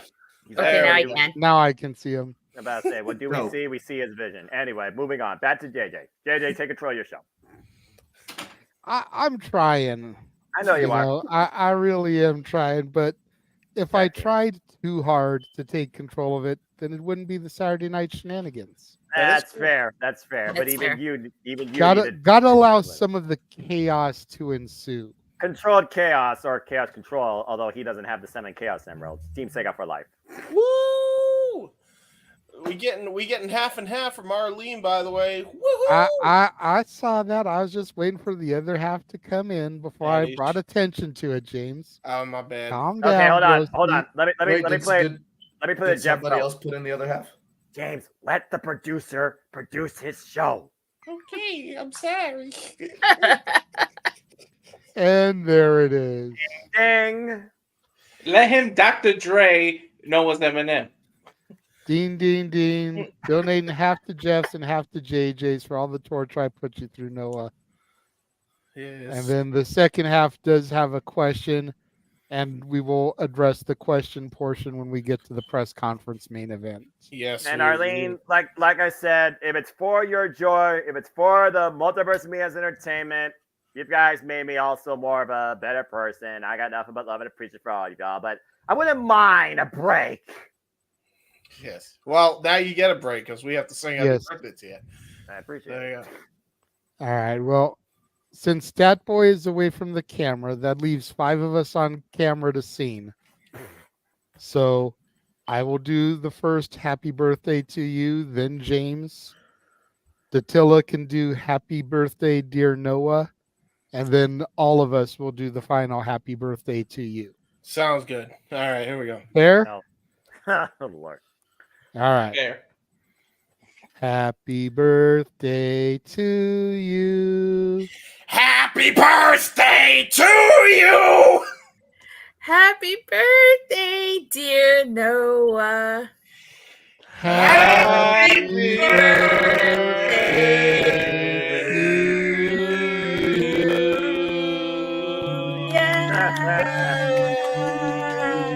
Queremos pastel. All right. I appreciate y'all. Thank you. Está poniendo You're a viejo. beautiful man, And Noah. sweet dreams of the bunny.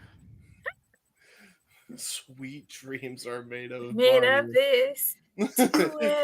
who is Noah to disagree? I travel the world in 7 seas. Everybody. Oh, we're not. Well, Noah's looking for the bunnies, so I mean, This is how it turns we into know what he's karaoke looking night. for. All right. Stop. Back Never to gonna stop. Yeah, back whatever. to legitimate conversation. Yes. The next topic is a little bit of a downer topic, but it is what it is. It's the one that James was looking the least forward to. Yes. Discussing the termination of Coach D'Amore, Scott D'Amore, the TNA president, and then TNA Anthem Sports Entertainment appointing, and I'm probably going to botch the last name, Anthony Cicione as the new Italian man in president. professional wrestling. Definitely a bummer here because while I will admit it's been well over a decade since I actively followed TNA, it definitely seems like Scott D'Amore was the wind of change, if you will. He was what was bringing the rudders back the way things needed to be. He was the one taking them to new heights. He was the one that was trying to reestablish what they used to be during their greatness. And it's a sad day to see him now on the outs. But silver lining in all of this is wherever he ends up next, if he ends up somewhere, he may just decide to take this and retire and decide, you know what, if I can't do it for TNA, I'm not doing it for anybody. I'm just going to call it a day. I've made more than enough money to survive on for the rest of my days, plus residual checks and whatnot that he'll still get paid. Sure, for merchandise, but if he does end up in AEW, in WWE, he's going to be good. And the company that he ends up with will be all the better for the addition of him. I definitely feel wherever he goes, he needs to be put in charge of the women's division there, because both WWE and AEW could benefit for somebody putting time, effort, and devotion into their women's divisions. Fact. The fact that NXT, the C brand, is a better booked women's division than either AEW or WWE main roster says a lot. Yeah. Yeah. It says a metric But ass ton. yeah, True that. for real. But hopefully we'll hear an announcement soon as far as where he's going and what his future will be. And again, I wish Coach D'Amore nothing but the best wherever he lands. Mm-hmm. I see your hand up, James, but I actually wanted to go to Datilla first in this one. Since she's one of the main ones that really started to push to get me back to watching TNA, her and Noah. Damn right. So I wanted to go to her thoughts first on this one, and then I can bounce up to you. But let's let the lady go first here, since D'Amore, one of the things he's really responsible for is shaping the Knockouts division. Gail Kim. So Wasn't for Scott, you wouldn't have Gail. Go ahead, Datilla. First of all, JJ, thank you for that.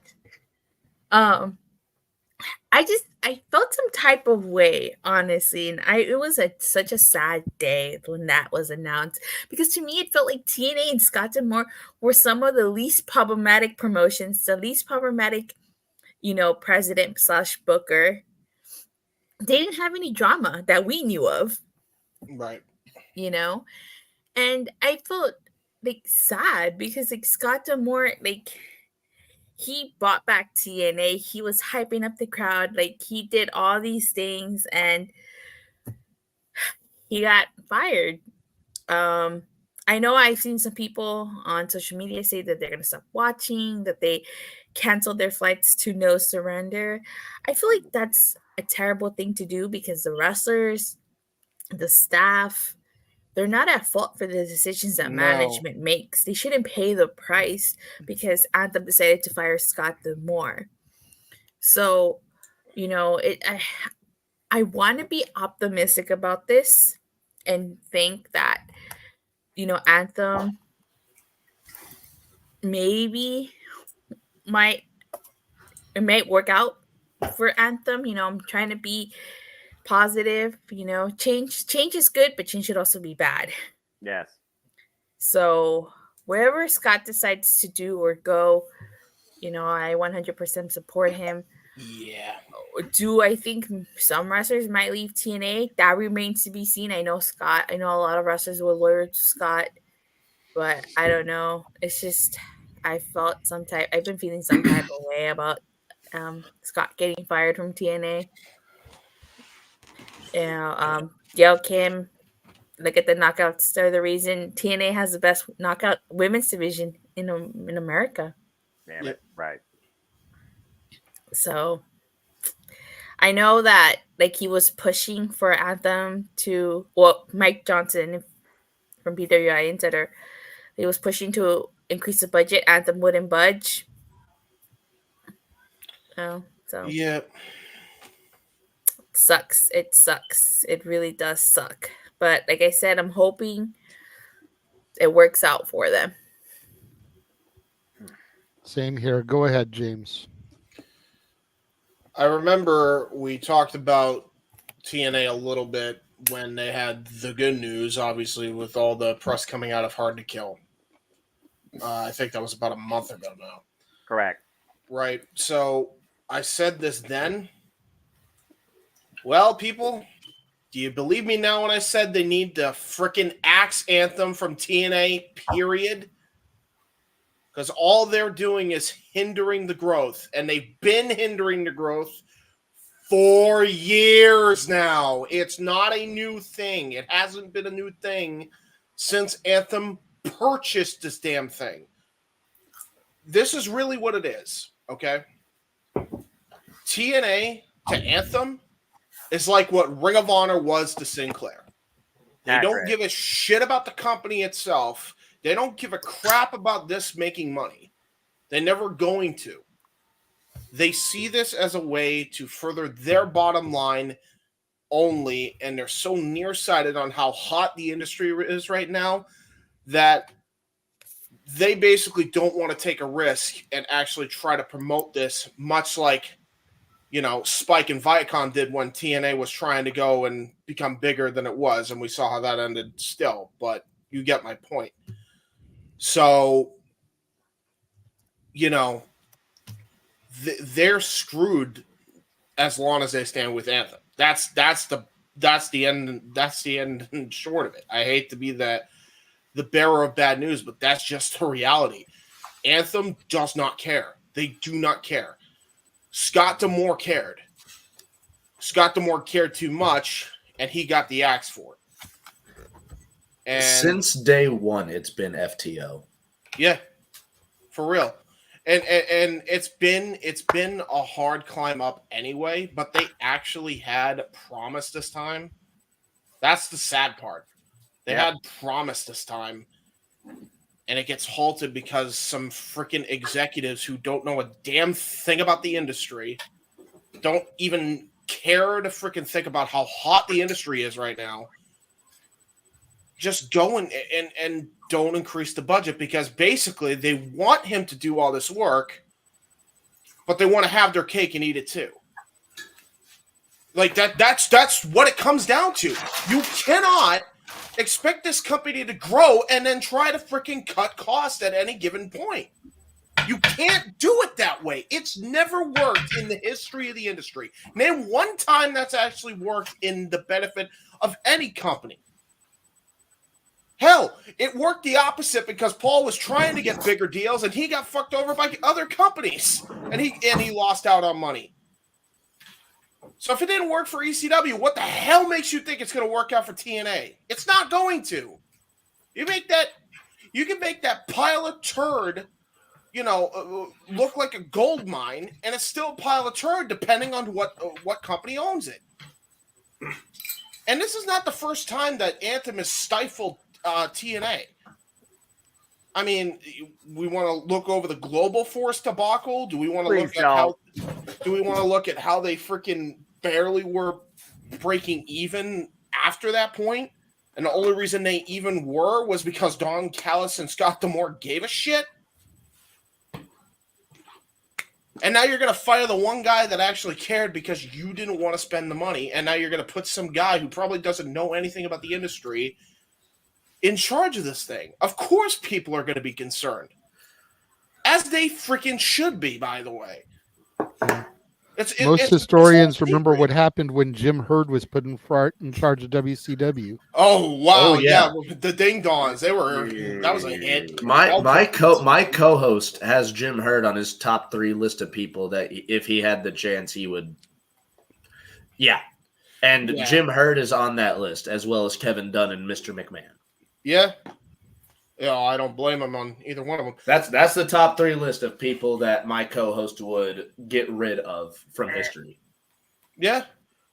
And I'm not saying that this guy is anything like those people that Matty just mentioned, by the way. We don't know what he's going to do, but even if he does his very best, there's a very good chance that his best may not be good enough because he doesn't know or give a fuck to know enough about the industry. And that's the main problem. It's Sinclair Ring of Honor all over again. And it's been that way for a while. And that was such a depressing time as a wrestling fan. Oh, yeah. Oh, yeah. Especially when they screwed up the G1 Supercard and screwed the whole pooch on that. I cried so much. So there is that. I mean, that's my thoughts on it. I think the sooner TNA can find somehow a buyer to buy TNA off of Anthem, the better off they're going to be. Dead ass. Like, seriously, Scott D'Amore, if you have no intention of going to another company, get in touch with Freddie Prinze Jr. and buy this sumbitch and get it on a bigger network. Seriously. Like, that's your one shot you have left here. Because clearly Anthem don't give a shit. I hate to be that guy, but the problem, though, James, is that Anthem has to be willing to sell. Yeah, and that's another thing. Goes back to the, they want their cake and eat it too argument, which I just brought up. Is like they want TNA to succeed, but they only want TNA to succeed under their limited, stingy dime they're allowing to have. Meanwhile, they're playing the fucking role of Scrooge McDuck. I mean, what the hell do you expect is going to happen?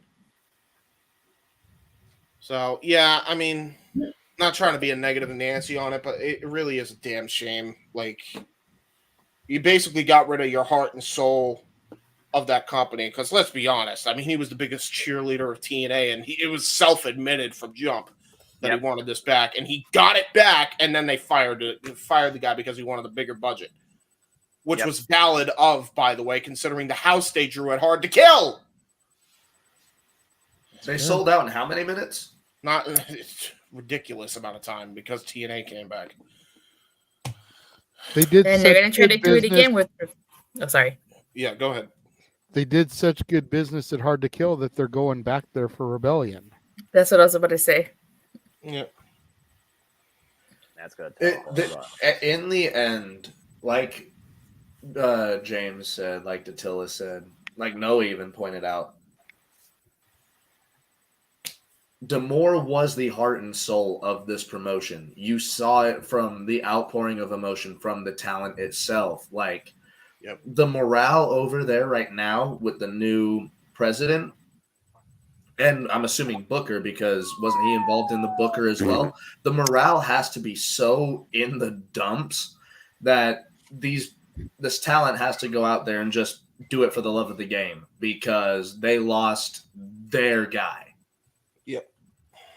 Not only that, they still have to provide for their families because at the end of the day, it's a job as well. But again, without that moral system, without that self-motivation, some people are like, some people are like, fuck work, I'll go find something else to do. This ain't worth it. I'll say it once, I'll say it again. I've said it ever since they bought it. Fuck that owl. This is just another example of corporate America wanting only one thing: grubby money for their own self-gain with nobody else benefiting at the end of the day. They are putting themselves before something else that others are passionate about because it doesn't benefit them. The reason Scott D'Amore was terminated is because Scott D'Amore's idealisms for TNA was bigger than what Anthem was wanting for themselves. And the fact that we live in such a selfish, self-sided, one-mind society that only wants to fill in their pockets, that's why the wrestling industry can't thrive. That's another reason why I think collaboration is better than competition.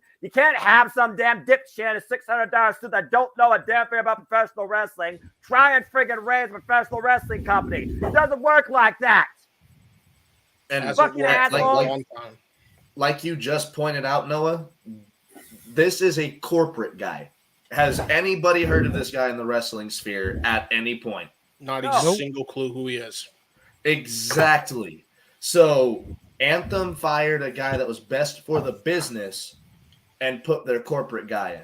It feels like a TKO kind of. It feels way more corporate bullshit than anything else. But here's the difference between TKO, Maddie, and this freaking Anthem shit. At least Ari Emanuel has history in combat sports. There's the difference. Incredibly valid point. At least he knows the game to a certain extent.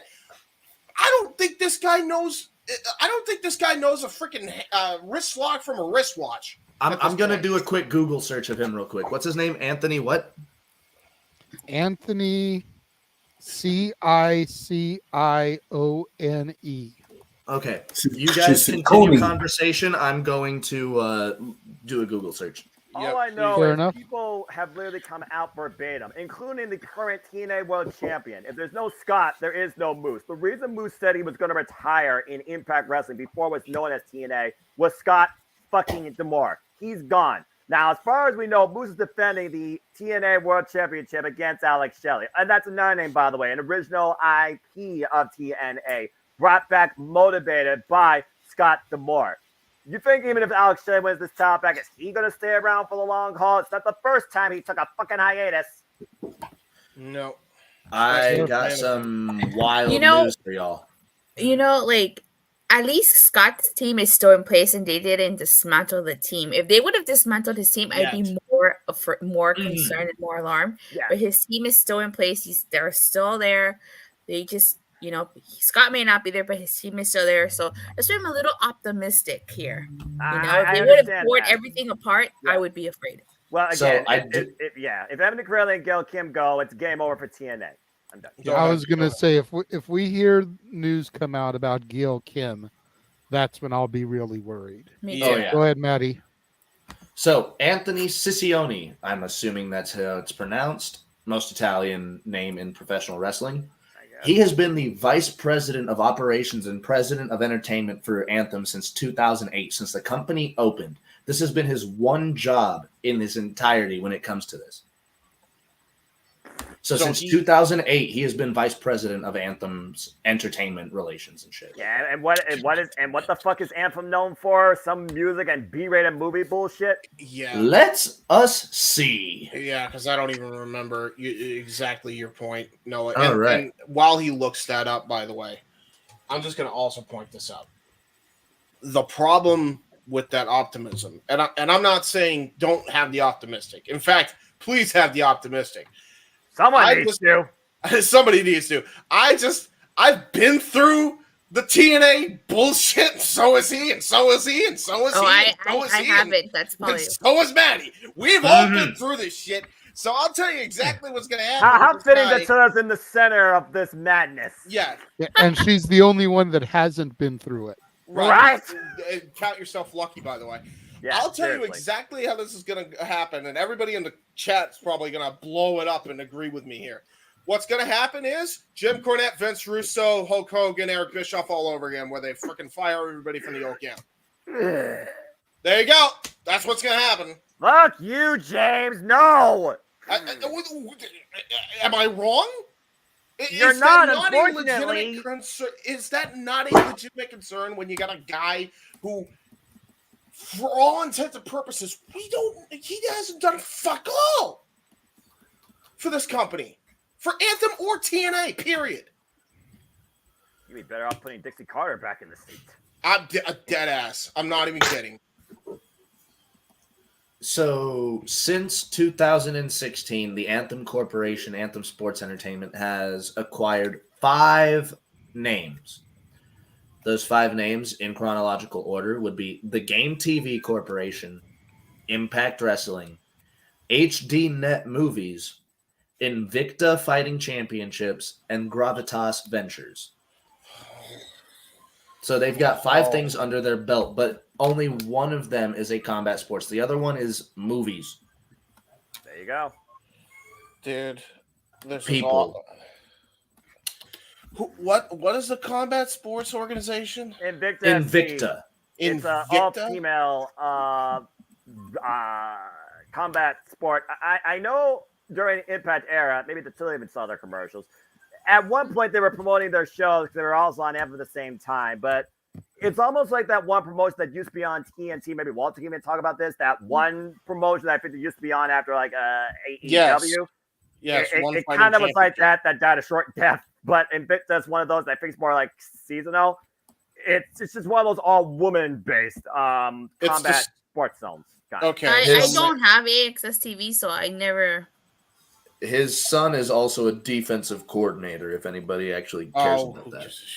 All right. Go work for the military. Who gives a fuck? Okay, so do Walter or Mikey have anything else they'd like to add to this? Yeah. Mikey, I know you don't follow TNA, so you probably have nothing to say. If you do, please let me know. Oh yeah, I can. Okay. It sucks that when a person is doing good for a company and that person lets that person go, it's very questionable. You want to ask the question, if you're doing so good, why are you getting rid of him? Have they? My number one question is, have they made a public reason as to why? No. Okay. So that's my first thing. What did he do that was so horrible that they decided to fire him? That happens in business, in the reality world, in any business. It's a stupid play. Okay, if you're doing good at your company, why do it? And then you get lawsuits and what ifs, and it's like, To me, it don't sounds do like. it. To me, it just sounds like, and I think everybody here has pretty much agreed and mentioned this. But to me, it just sounds like D'Amore kept wanting to expand the reach, expand production, make TNA grow and prosper, and they just didn't want to give him the money. So how do you get away from having to give somebody money? You get rid of the person that keeps asking for money. Yep. Yeah. It's not that he wasn't doing a good job. It wasn't that he wasn't turning the company around. But it's like, how many times are you going to have somebody in a board meeting? You know, if you have a board meeting every month with all your higher ups at a business, and every month the same person comes in and says, hey, we can really turn our company around if we do this, this, and this. And you're just adamant against doing that because you just don't want to cough up the extra funds. How many months do you listen to the same person say the same shit before you're like, you know what? I don't care if your bottom line is good. I don't care if you are raising profits. I'm tired of hearing you ask the same question. You're gone. You're annoying. Some of them want to use you. And Anthem used Scott D'Amore for their own selfish gain. And when Scott D'Amore was willing to do more for TNA at the expense of Anthem, and Anthem wasn't having none of it, they're like, get out of here. Dude, I'm over it. And by the way, let's talk about they're making profits. No. With the freaking names of the companies that they have, TNA is the only thing, and read my lips, that's making them break even. So that's bullshit. It's been bullshit. I the only reason I even know about the gaming company is because Moist Esports got fucked over by them with their travel arrangements recently. So I know for a fact that's a third-rate gaming company. The combat sports thing might be something, but at best it's like the ribbon of the MMA scene. Like they're nothing really. So then you have what? HDNet movies? Who the frick watches HDNet movies anymore? I don't even know what that is. Like, I remember that back. It was a big thing a couple of years ago. That's what I'm saying. Like, it's not even sniffing the mainstream now. It hadn't sniffed the mainstream for years. And then the other company, I don't even know what the hell they're doing. So if Gravitas Ventures. Yeah, Gravitas Ventures. Okay, no idea. I'm assuming it's a travel company. So, okay, you get good travel. So you got a travel company that's raking in the dough and a wrestling company that's actually the most known name now that you've had in years. And you are going to stifle your fucking cash cow like that. It's stupid. They could have the travel company to be able to get the talent across the country to the shows and whatnot. Gravitas Ventures would be an independent film company. Yeah, that's an independent film company. So basically, Anthem is 90% movies, 10% TNA. Combat sports. Yeah, that. Yes, Walter. You've been very patiently waiting to say something on this one. Go ahead, brother. Yeah. Somebody in Anthem got into my stash and started smoking the good shit. And didn't pay me. It didn't pay me because now did they get in your stash and smoke the good shit, or did they steal some of Tony Khan's stash and start getting to some of that bad shit? No. Tony Khan is a guy that actually understands the business, and he barely wears a freaking suit that's probably worth more than $600. Curly-haired, crazy, wide-eyed, never sleep, poorly booked women's division aside, the man fucking understands professional wrestling, damn it! I will say, though, he needs to get better dress sense. Dude, stop shopping at the thrift shop. Continue, Walter. I was going to say... Hey, there is nothing wrong with shopping at a thrift shop. Thank you. Exactly. Yeah. I did see there is if you don't know how to match your shit, and Tony doesn't. Go ahead, Walter. It's 2024. Like, when we heard all the TNA good news, I said, well, where's the bad? Because I knew something was coming. In 2024, every time some company had some great news, right behind it was some bad shit. And I knew something was coming. So to get rid of your heart and soul, as everybody's saying, is just dumb. But he's gonna, if he decides to go somewhere else, it's gonna be someone else's gain. Like you put him in NXT and you have him book that women's division, You have them do WWE's women's division or even AEW. They sure the hell won't have that 9:30 time slot anymore. They sure the hell will actually put an effort. And you put them in charge of the women's division when that worst kept secret that we talked about earlier, it might join the company. There you go. You're going to have some great outreach. So, Well, I mean, hey, Triple H always has plenty. Put him in a tag team. Scott D'Amore, though, could definitely help AEW, where AEW doesn't have a women's tag team division. Yeah, let him run that division. Hopefully, we see some good things from him. But yeah, this Anthem is just about the bottom line, like everybody's saying, and they let Mr. TNA go pretty much. He was pretty much Mr. TNA. Accurate. And it was just a dumb move, but we'll see what happens in the future. Retired years ago. That's true. Yeah, like you said, JJ, Rebellion's literally going back to the place that is like one of their biggest ever shows they ever done to date, the Palms. That environment, that show, that card is going to tell a whole fucking lot about TNA's future. That's fair, because you figure No Surrender is basically already booked before D'Amore got fired. Correct. So Sacrifice might be the first real test, but Rebellion, considering that's going back, that's going to be huge. And that's pay-per-view. Sacrifice, No Surrender are the Impact Plus special. The pay-per-views are where you make or break. And if they don't make or succeed what they did at Hard to Kill Rebellion, it very well could be life support for all we know in TNA. I will say, like, it was kind of such an odd decision for them to go back to Vegas so soon. I guess maybe they think they can replicate the success that they had with Hard to Kill. They're taking the Tony Khan Chicago philosophy. Fuck me, JJ. I literally get the fuck out my brain. I will say, I do like that this time around they're selling combo tickets, because for Hard to Kill they didn't sell combo tickets. This time they're selling combo tickets. That was the only way they were going to get people to sell out twice. I guarantee you that's why they're doing it. They know they fucked up.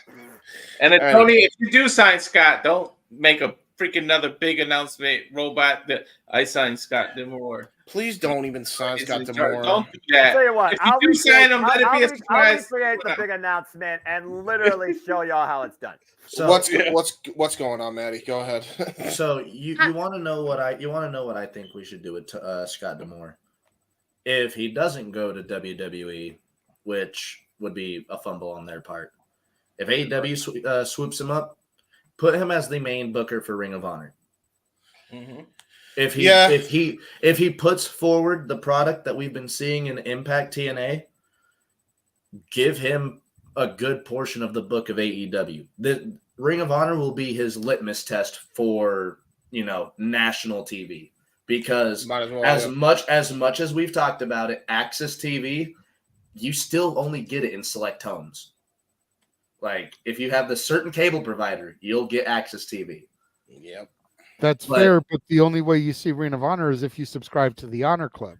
Exactly. But in the same vein, you also subscribe to TNA Plus on YouTube, you get the same thing. Yeah, he's not wrong. So regardless, if that's how you have to get your source of wrestling, it may come down to one or the other. And if fans, are more Scott D'Amore guys and gals, they might start tuning into Ring of Honor Club more than TNA Plus. I'm just throwing that out there. Well, that's fair. The bottom line, you're saying this asset, this mind to the wrestling industry needs to be utilized for what no matter where he goes. No matter where he goes. Hell, he could go to New Japan and that he'd be a fucking asset to them. I mean, Gato's booking Bullet Club War Dogs. I think you've got a very valid point. Yeah, you know what I need? Here's what I think needs to happen, and I'm dead ass serious. This is what you got to do, and this is truly how I feel about it. I think Scott D'Amore really wanted to help TNA. I don't think he'll go anywhere else. So this is me going with this mindset. This is what you have to do. Have every single wrestler go on strike. You have to do it at some point. It's the only way you're going to get anything done when you band the fuck together. So do that on that side. Scott D'Amore then gets Freddie Prinze Jr., buys that fucking company out, and puts it on a bigger network. That is the only way you get out of this fucking hole. Well, also too, if Anthem wants to sell, because they could try to buy, but if Anthem is refusing to sell, there's not much we can do about it. If everybody decides to walk out and go on strike, they ain't gonna have a choice. They're gonna have their hands gonna be forced. They'll be lucky to get a penny back on their investment. James got a point here. If that IP isn't worth anything to them, they have to sell it because all it's doing is costing them. You wrestlers are the reason anybody even knows what the fuck Anthem is. You wrestlers are the reason people go and see TNA. The wrestlers need to band together. Hell, the management and Scott D'Amore's team need to band together. Go on strike. I don't give a shit if you're a champion. Throw the belt in the middle of the ring. Do whatever you need to do, or take the belt away. Do what you have to do. Go on strike outside the offices of Anthem. And then have Scott D'Amore and Freddie Prinze Jr. swoop in and say, "All right, you want to do this? You want to do this the hard way? We'll do it the hard way."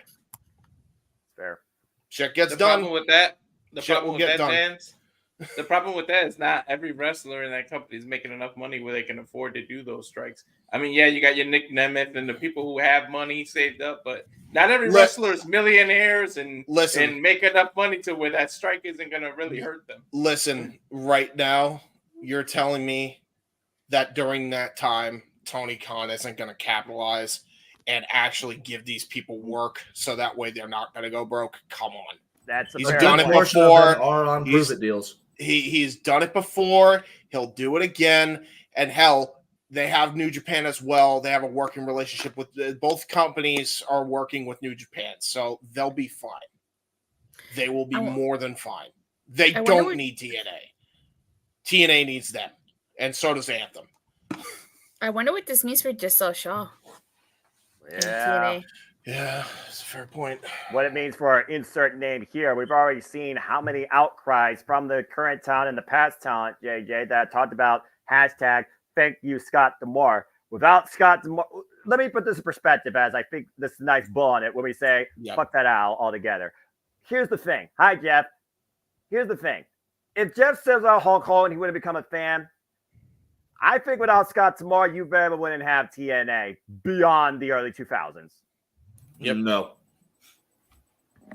True that. Very, very valid point from a simple man. Yes. That's right. All right. We're going to go to commercial here.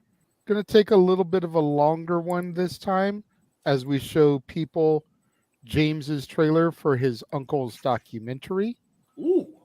And then we'll get back to some more professional wrestling conversation. We'll be back in a couple moments. Matty, you'll like.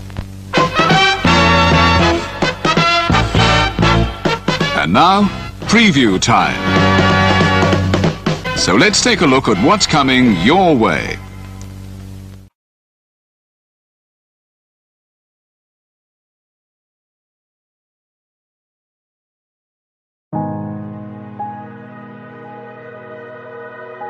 Gary Hebert, the man, the myth, the legend. I was amazed, and I was looking to become a better skater myself, and I wanted to be like Gary. When you look at a guy like this, he's one of the most talented people in his profession. He's been given gifts by God. It can get frustrating at times when you're trying things that, that maybe don't come as quickly to you as other things. And, you never really felt that sense of frustration with Gary. It was always about improvement and positive reinforcement. Was it really the end? Was that head injury really the end? God has called Gary to continue to be a blessing to others and to be a passionate example. My name is Gary Hebert, and this is the World Academy of Hockey, otherwise known as the Inside Edge. I would recommend anybody that have a chance to come to his hockey school. I think it'd be well worth it. It'd be rewarding to all the kids and anyone he coaches, from whether it's an adult, a professional player, to a little kid like a Mike or a Squirt. Gary, from day one, has been instrumental to my hockey career. I started out as a potential Division III player, and Gary brought me single-handedly through high school and into a top Division I prospect. I owe it all to Gary, the biggest legend on and off ice there's ever been. Listen, watch, learn, be confident, and have faith. Those are the answers I was brought to. Yet, I only now am really learning how truly important those 5 things are. Through preparation, through appropriate thoughtfulness and thinking, we can learn to untie the typical knots between our ears that drive us into underachievement and underperformance. And lo and behold, we can learn things to fulfill our God-given potential. Gary has the innate ability to make people not only better players, but better people. The life lessons they learn from Gary are incredible. I can always remember leaving that rink knowing as a player I got better or I had something to improve on to get better. And I think that's what you excelled on as a coach, is giving us the knowledge to know what we needed to do to get better.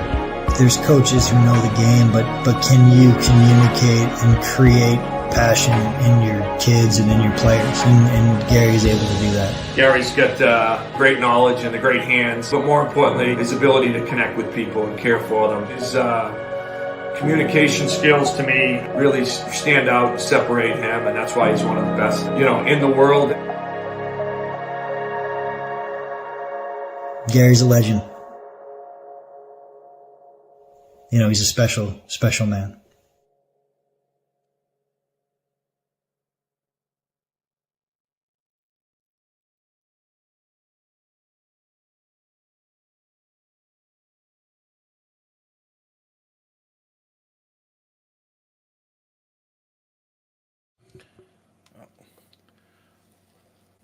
Thank you very much for all the time you guys decided to air that trailer. It's going to be paying off.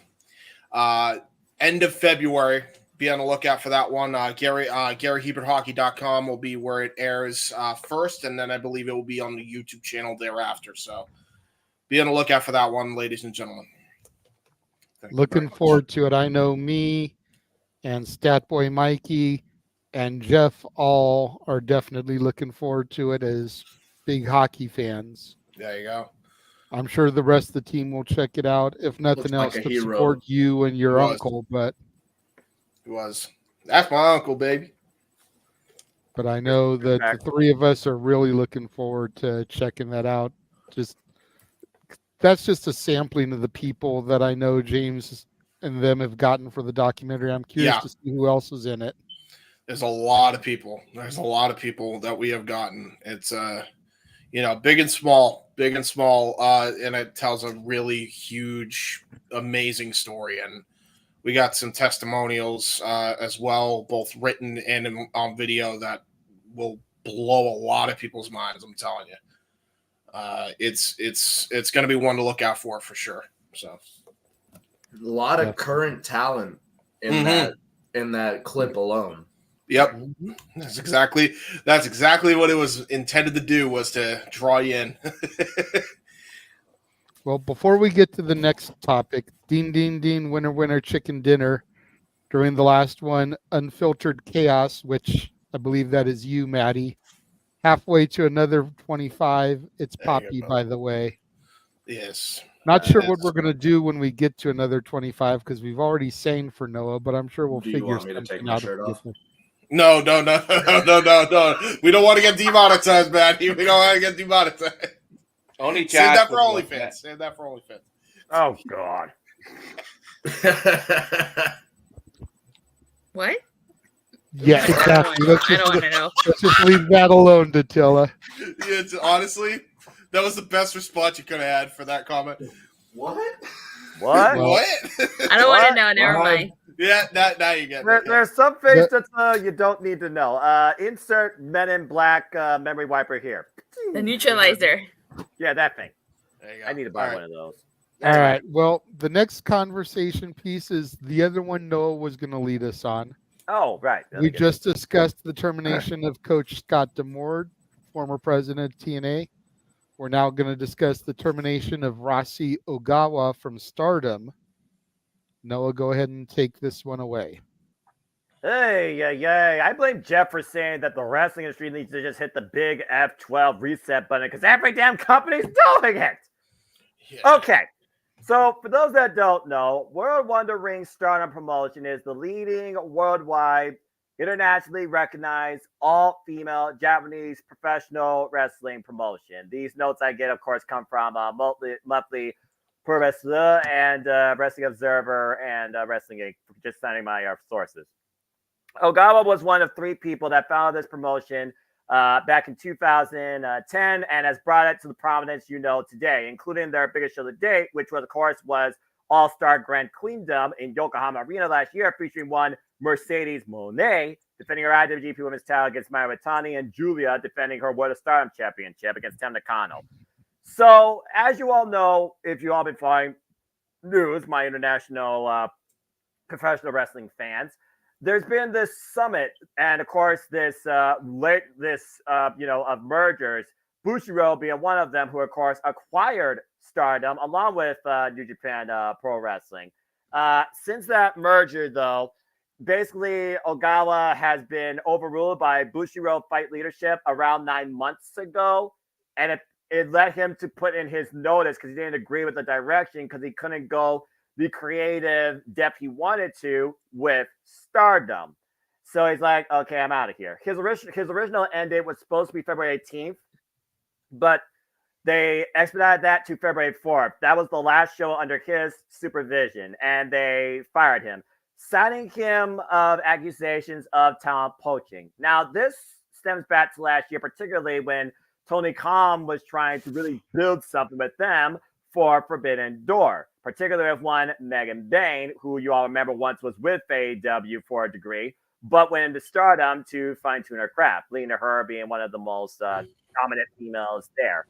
And for the longest time now, basically Stardom and AEW has been trying to build a relationship with Stardom like they had with New Japan Pro Wrestling and CML. But basically, Rousey Ogawa wasn't having none of it. In fact, ever since this whole merger with Bushiroad, Ogawa has been thinking about trying to build his own wrestling promotion, which led kind of to these circumstances that people believe he was poaching talent.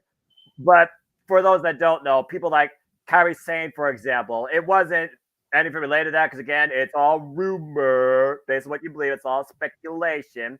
But after she knew basically about what was going on with Ogawa and this whole thing under Bushiroad, Kairi decided to go back to WWE. At one point, there was rumor that Julia was going to go to WWE. But Julia's actually very committed to Rousey. A lot of Stardom talent are actually, and they want to follow along with him towards this promotion he wants to start, but without the right backing, similar to the whole Scott D'Amore thing, it's hard to say that he could do it, even though he's been an influence on the Japanese wrestling scene as early as a photographer back in the 1970s. Twitter twat Tony Khan celebrated Ogawa's firing on the Twix, as he does. Leave that for what you will. And this basically has not helped matters with, let's just say, the morale or those that outlook AEW from Stardom's side. So Stardom right now is a split environment, but the bottom line, the guy that brought the #1 all-female ran wrestling promotion to the top prominence is now gone. And apparently the ones taking over are President Okada, not Kazuchika Okada, and merchandise manager Oyama, who will be fulfilling Ogawa's previous duties. But rumor has it that Stardom talent within, like Micah and Tam Nakano, they might be stepping in to remain in Stardom and help lead it into a brighter, more creative direction. So right now, Stardom's on a transition phase, and rumor has it a lot of their champions, like Julia, like former World of Stardom champion Suri, like Utami Hayashita, they might be leaving. So you might be seeing an exflux of Stardom talent leaving the scene, either going with Ogawa or going a different way. Though some might choose to stay, but they'll be basically setting the entire landscape. The longest running signed talent there since day one, almost looked at as a daughter to Mr. Rousey. Mayu Iwatani, she's still IWGP Women's Champion, but will be defending that title in Sapporo against Mina Shirakawa. So you're basically looking at pretty much a reset of the Stardom landscape. So that being said, if a lot of these top names do leave, it might be the end of Stardom as we know it. That's crazy. I mean, I can add to this as well. There are going to be people that are going to side with this guy, but the reality is they ain't gonna create a Pro Wrestling Noah variation of. No. They ain't gonna create one. I mean, even if they get some of the talent on his side, I very much doubt that's gonna happen. Mayu Itami would probably be the only big star that he truly gets.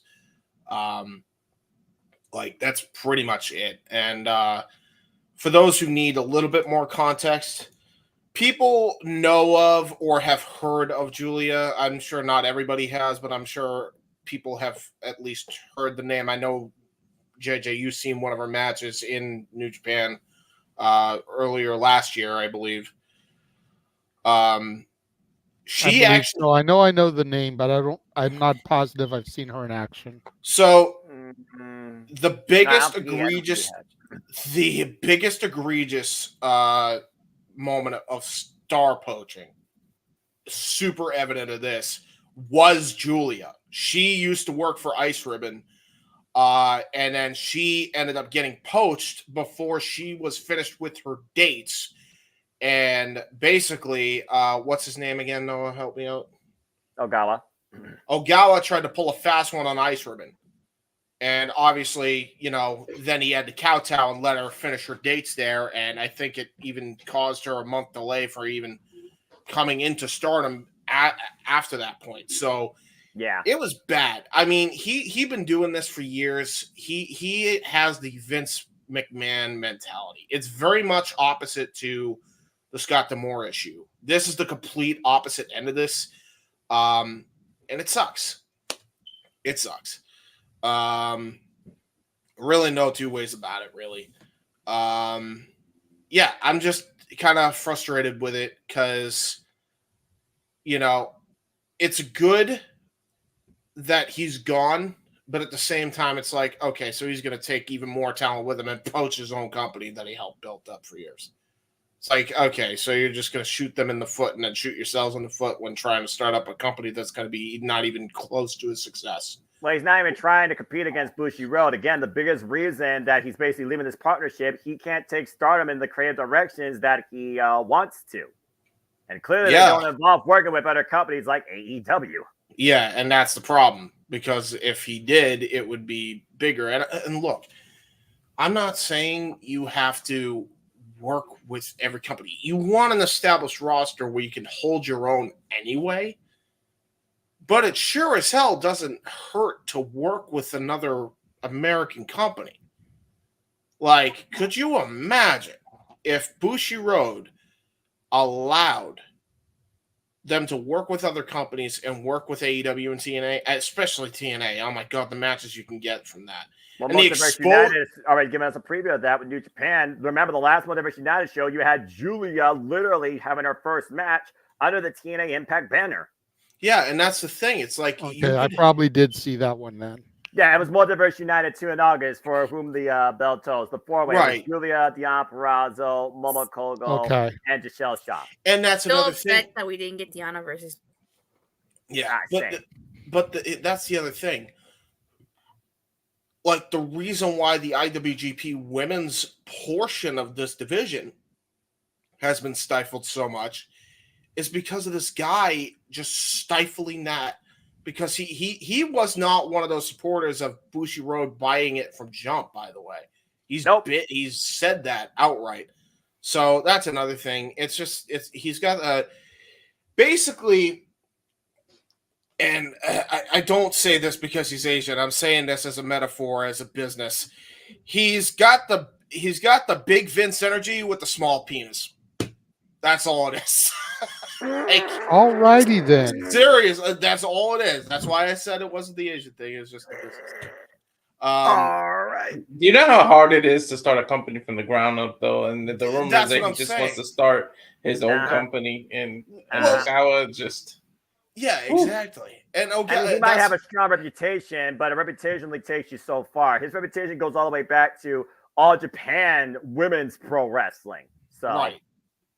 And no, what do you think this means for the future of Japanese women's wrestling? Because this is a big hit to women's wrestling. So it certainly is a huge hit, but as James alluded to, there are other promotions. There's Sendai Girls, there's Ice Ribbon, there's Tokyo Joshi Pro Wrestling, which still has established relationship that works across Pro Wrestling Noah and is on the Wrestling Universe platform. But what New Japan is to the entire Japanese wrestling scene, they kind of are the biggest, most recognized player. You're basically losing the biggest, most recognized, respected player in women's Japanese professional wrestling, arguably women's professional wrestling. This same promotion had the people you know today working these other promotions.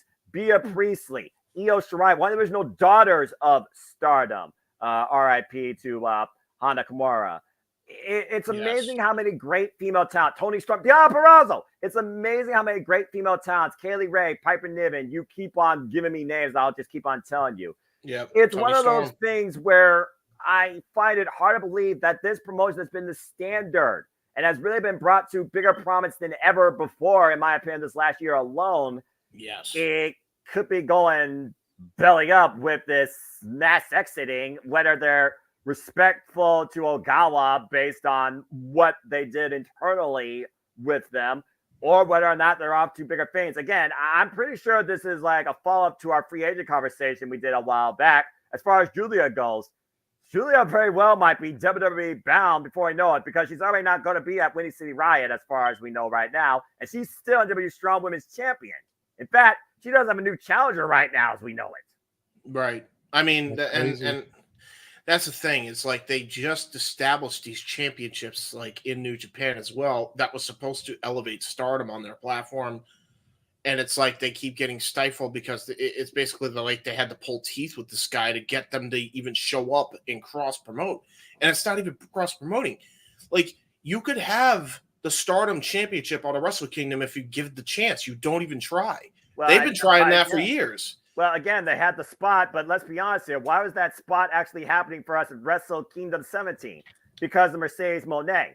And Ogawa pretty much wanted to preserve Mercedes Moné. That's why she only was involved in the matches that she was. And again, Mercedes Moné was involved in Stardom's biggest selling, profiting show to date last year. And she lost the title to Mayu Iwatani there.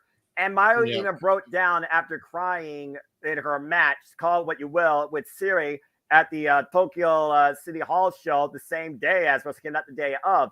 She wants to do more with this IWGP Women's Championship, but has been unable to. And apparently she has a movie coming out regarding her life as well. So it's just crazy to think that the number one standard for me in all of women's professional wrestling might be done as I know it.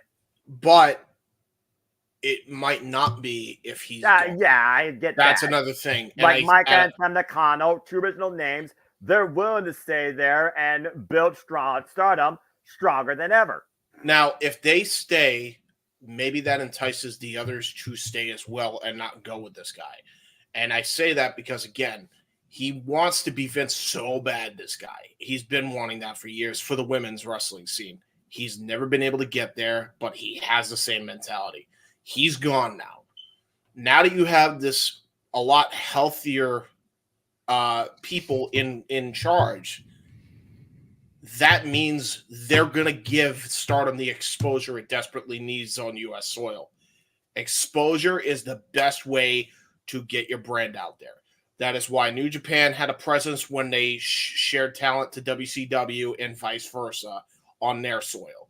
Talent exchanges have gone back all the way back then, and it helped the promotions grow. You do that, you get your name out there, and you got more eyes on your product. It's really that simple. So I think now that he's gone, there's a very good chance that Stardom could have the biggest period if they play their cards right as well. I don't think it's one of those situations like the Scott D'Amore one in the slightest, because this guy has been he's basically been the guy who can't get out of his own goddamn way. He's been that way for a while. So sounds like a Vince complex to me, like you said earlier. Exactly. That's why I said what I said. There's some validity to it.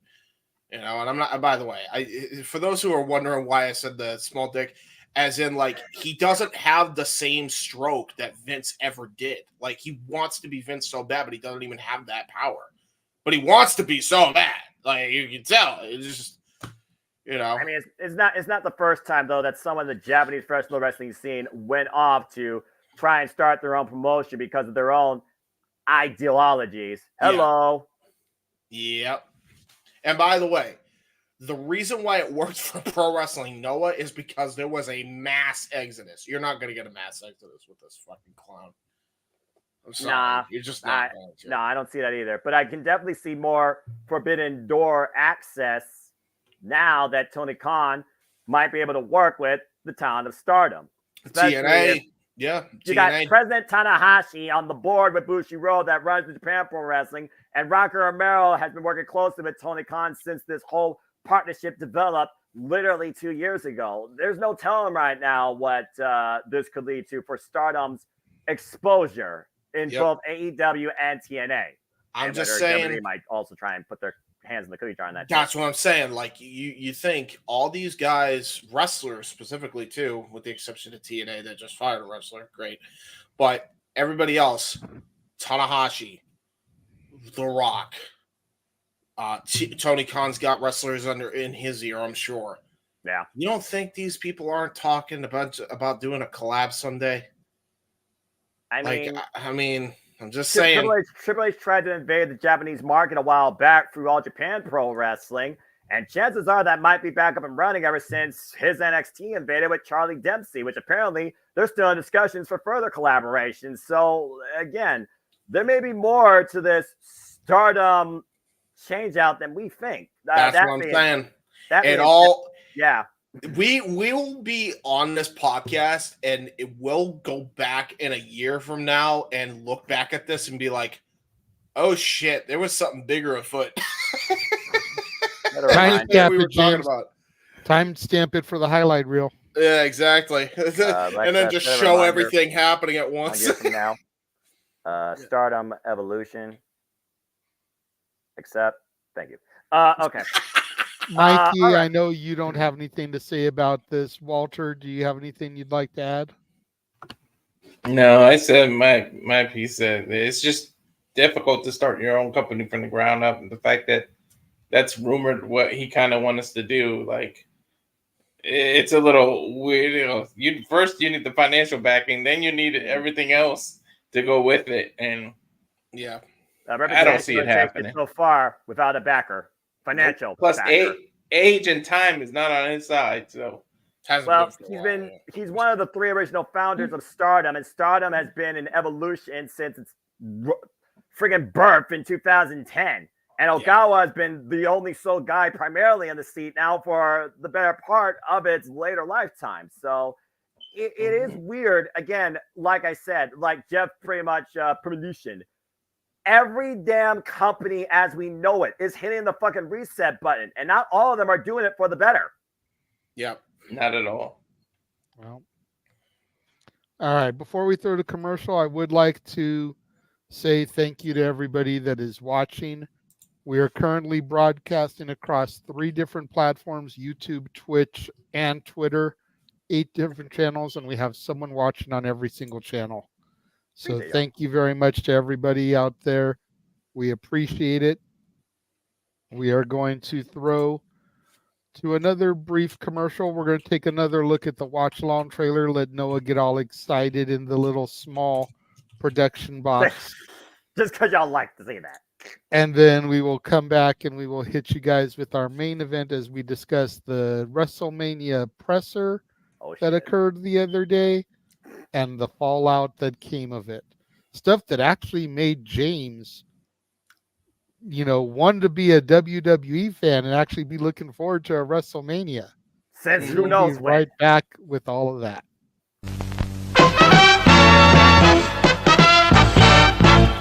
And now, preview time. So let's take a look at what's coming your way.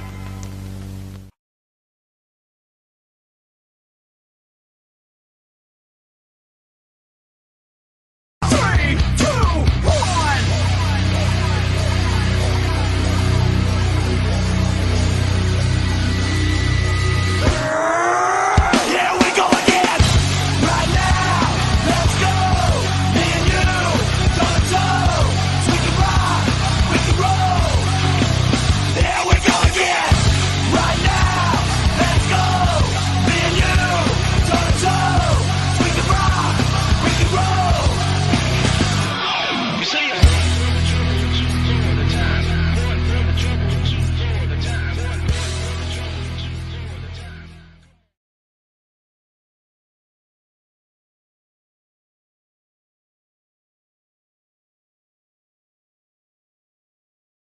Again, as simply put, all the wrestling, all the wrestling, all the wrestling, all the wrestling, all the wrestling, all the professional wrestling.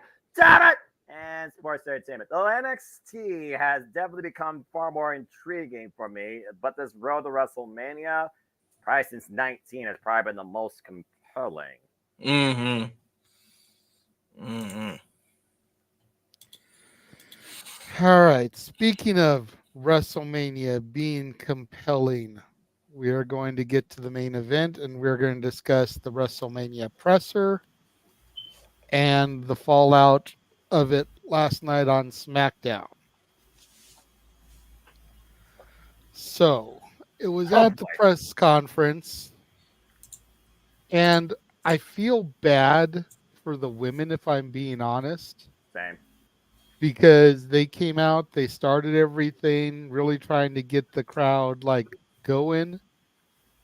But at the end of the day, nobody gave a shit about Bianca on that stage, Rhea on that stage, Becky on that stage.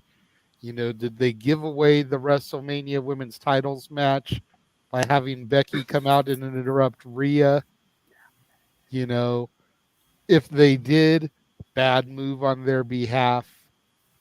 Granted, at that point, she was the only woman who's actually qualified for the chamber yet.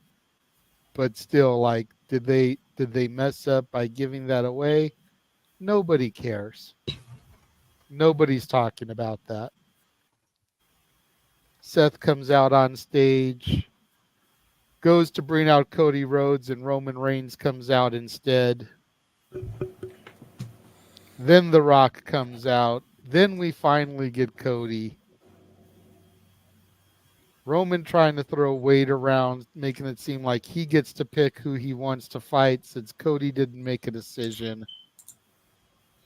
Cody choosing Roman, you know, like he's a Pokemon that he's picking, you know, Roman Reigns, I choose you. Oh, God. Two things I can't stand. Roman Reigns and Pokemon. Ugh. Hey, classic Pokemon will forever be the best. You take that back. Never. After season 1, Pokemon sucked. Noah uses doesn't care. It's super effective. Hey, listen. Season 2 and 3 were pretty damn good. Come on. The Indigo League up into Johto Journeys, and I'll even forgive Advance were good. Damn. Everything else went. She's expressing her knowledge again, dropping some science like we're talking about Power Rangers and shit. The Power Rangers actually has more merit than Pokemon, and they've had how many different rerun seasons of the same? Look. I stopped following Pokemon after the first movie. Okay. Not me. I can tell you a bunch of Pokemon, but I don't want to go into my following nerd. after the first movie. Give me some Psyduck and some Jigglypuff, and I'm straight. Digimon was where it was at. Digimon and Yu-Gi-Oh! Y'all on a whole different. But I love Yu-Gi-Oh! In this instance, I will digress because we need to get back to what we're talking about. Yeah, that's fair. Yes, very good. Very good. But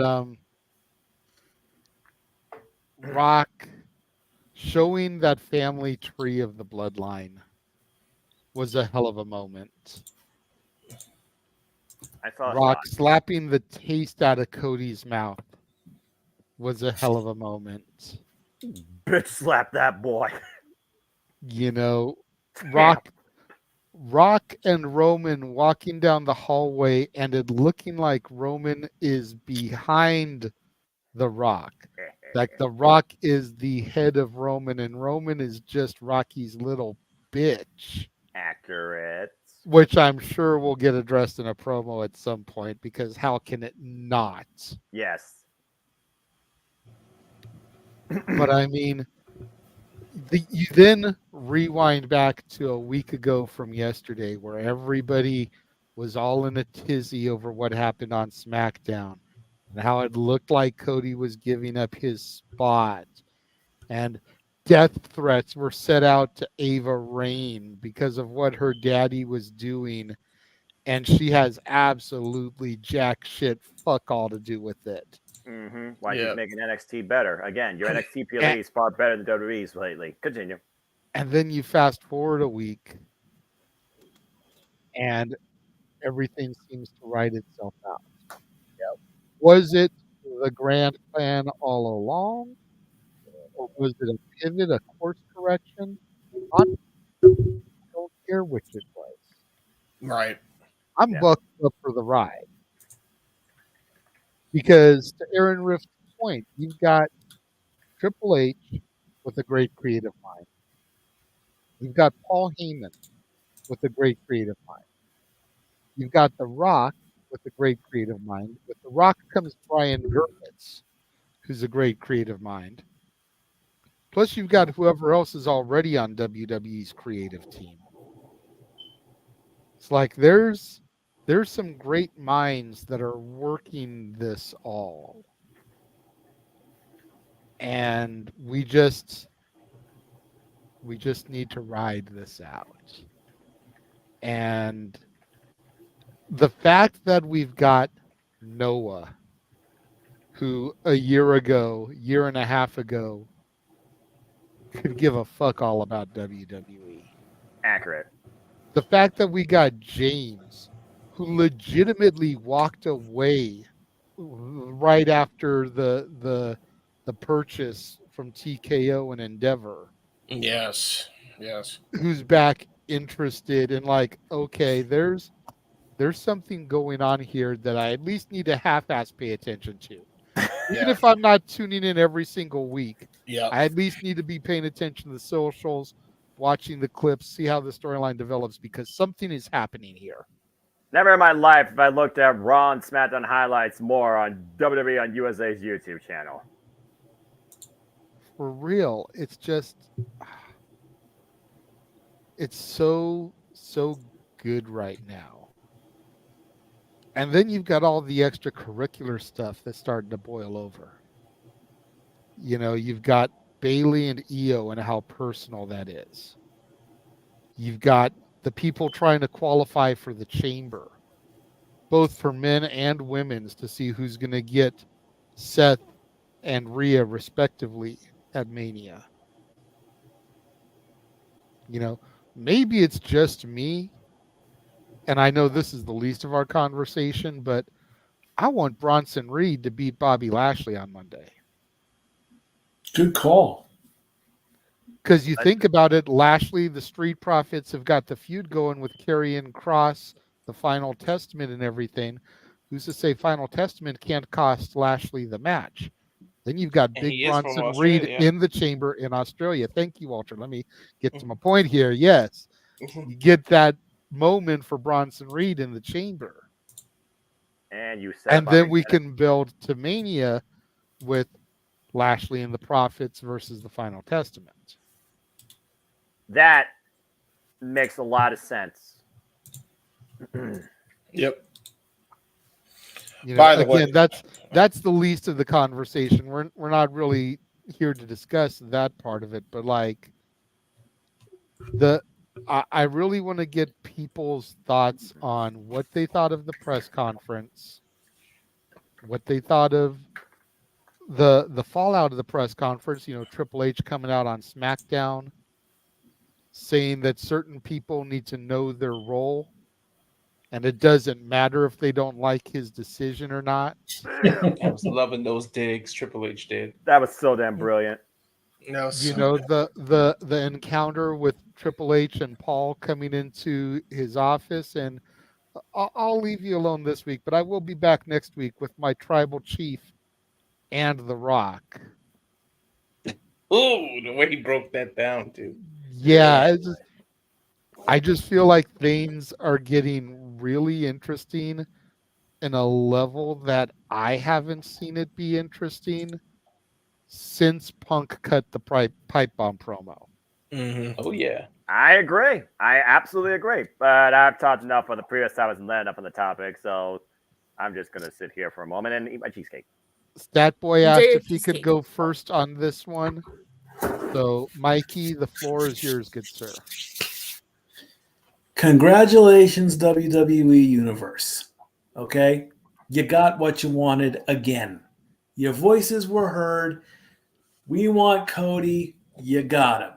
Okay? The particulars, you know, Rock slapping Cody, essentially possibly turning Rock heel. Okay, whatever. Cody dropping a BS bomb. Wow, that was a surprise. I did not see that coming from Cody. I didn't think that was going to happen, but he's pissed off, okay? We said last week that everyone was acting like children, they want their favorite toy, they got it, now they don't want to play with it. And then Rock's calling everybody wants Cody a crybaby. Okay, now this is the fan part of me, okay? You're calling me a crybaby because I want to see a better match for a better dollar? No, thank you. I've been called a lot worse by a lot other people than a crybaby. Been there, done that. I've called him worse. Yes, you have. And for that, I love you, by the way. Thank you. But... Hey, if you know, you know. Family stories. Anyway, the fan in me right now is also saying Roman's had the belt long enough. I want Cody to finish the story. This is the fan in me, though. The reality of it is, it's the business. We don't know where they're going to go, because it's like if you pissed off the fans once, saying Rock Roman's going to go, Cody Seth is going to go, then the press conference happens. Do you really want to piss off the fans a second time, 2 years in a row, if they have Cody lose at WrestleMania? I don't think so. I would like to think that the executives at TKO or WWE, or however you want to call them, have some intelligence in those brains of them. Draw the money. I get it. I almost want to say we're going on a year and a half, maybe even 2 years of finish the story. Finish the story. All right, finish the damn story already. I'm done with it. The morning of the press conference, before I went to work, Dory Lou and I briefly chatted. I said, Dory, I'm going to put together a press conference bingo card. If you hear the words, finish the story, you get an X in the upper corner. Yeah. Rock slapping Cody, I didn't see that one coming, so that's not on there. We want Cody chance. The stare down, that didn't happen. That didn't happen for a bit, So it overall, the press conference kind of dragged as well. I can also agree with you, JJ, about the ladies. Okay, Bianca came out. I get it. I like Bianca. Tennessee Vol Pride forever. But where is she going? She's going in the chamber. It almost seemed like they wanted to push the chamber, but we're supposed to be talking about the kickoff to WrestleMania. So I'm like, the chamber don't mean jack shit. Exactly. But the chamber is the kickoff to WrestleMania. Basically. Okay. The road. Rhea coming out. I love Rhea. Great talent. Great entrance. She's hot. She's mommy. I love Rhea.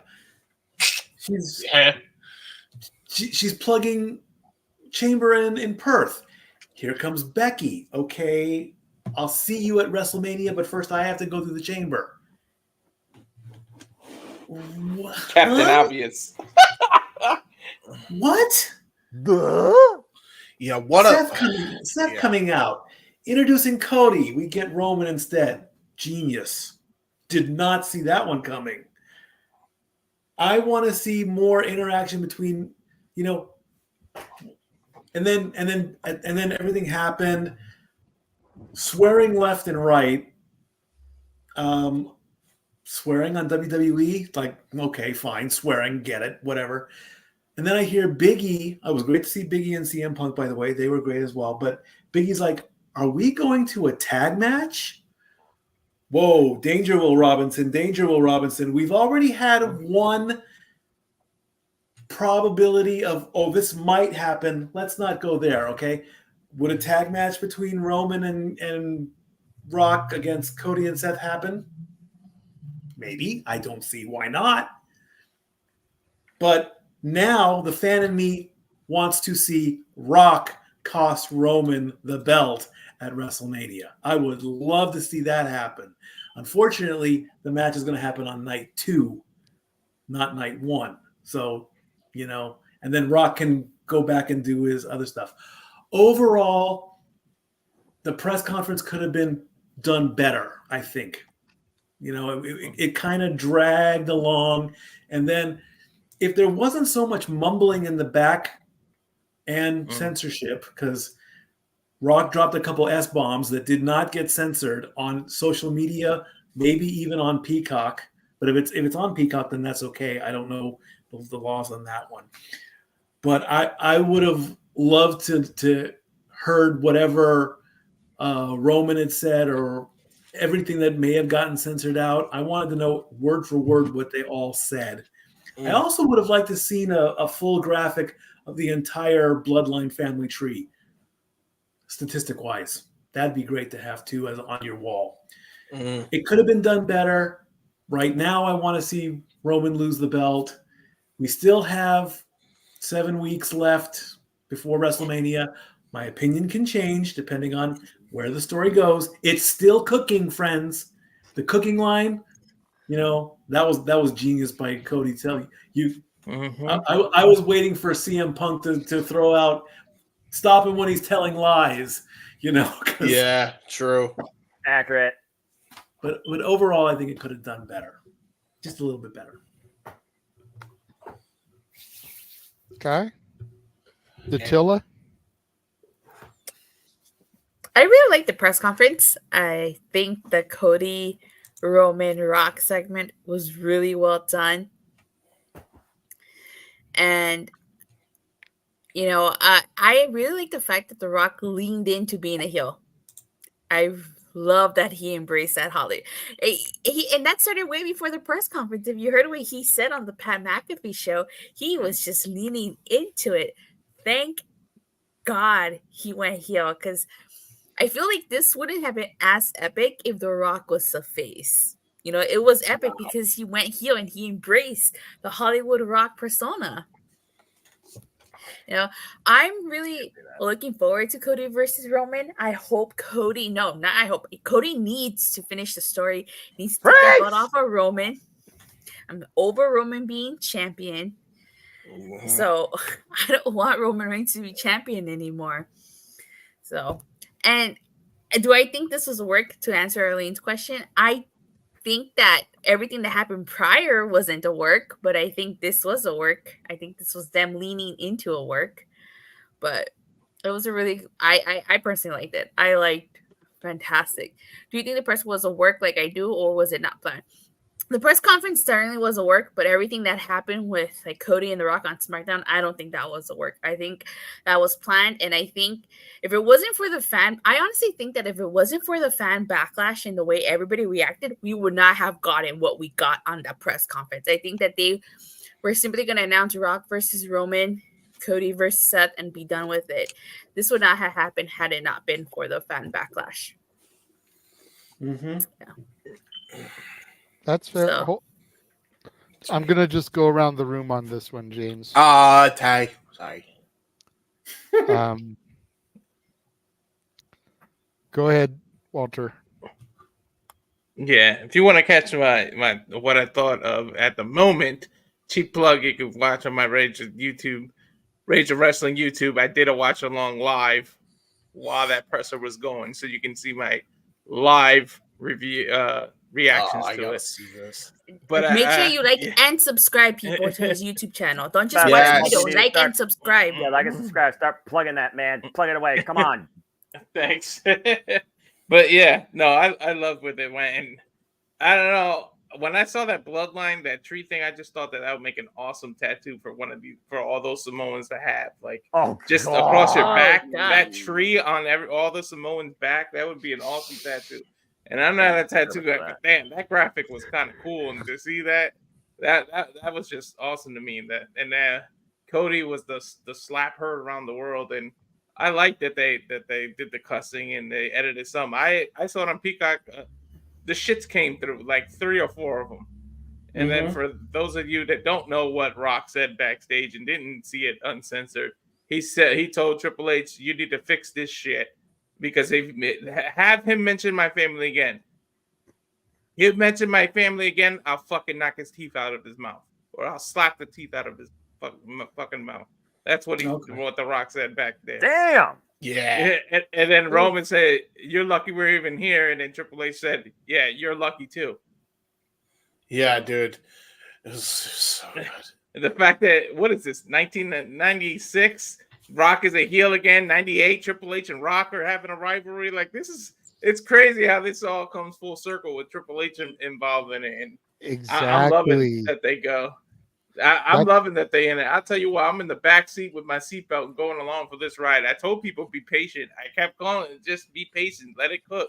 Your daughter said, "Let things cook." You just gotta just sit, wait, and enjoy it. You don't need to rush the judgment and jump down people's throats. I knew they were gonna do something, and I love that Rock leaned into that whole character. Who knows? This may lead to that The Rock and Cody were in cahoots this whole time to get the title off of Roman, and it just looks like him and Roman are together when they're really not.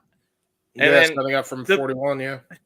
Yeah, and look at all the little digs Rock did. He basically spouted out Cody's lyrics to his song, and I love that they had Cody come out without his music. That made it all look real. Finally, they did something. He came out without his music. He said, "Whoa, whoa, whoa, whoa, hold on." Tapped the mic. He said, "This is straight bullshit." Like, it made it look completely real. Like, if his music hit at that point, it kind of would have lost momentum. Like, I love that they did that.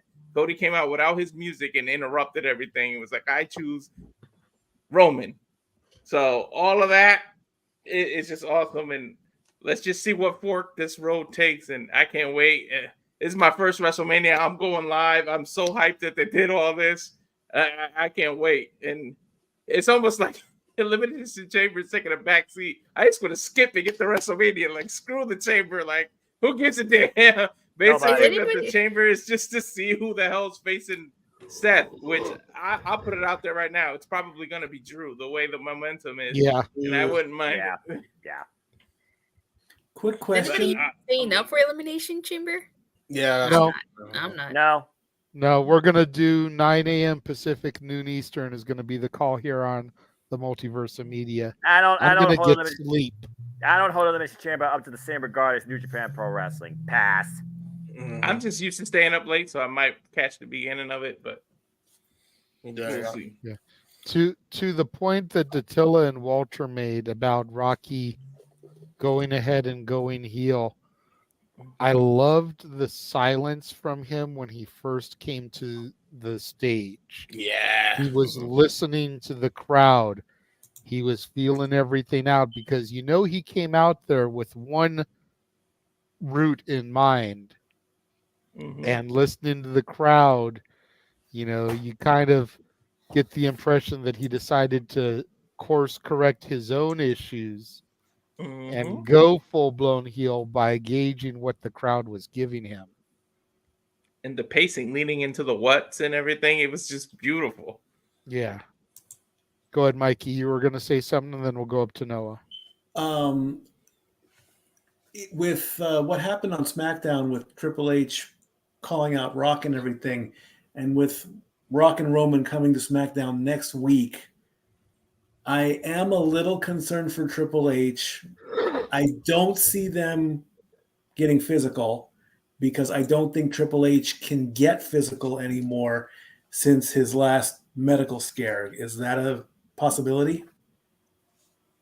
Yeah, I don't think he's going to do anything too physical. I think Triple H is at the point where, like, he could go out there, give somebody a pedigree, and that be it.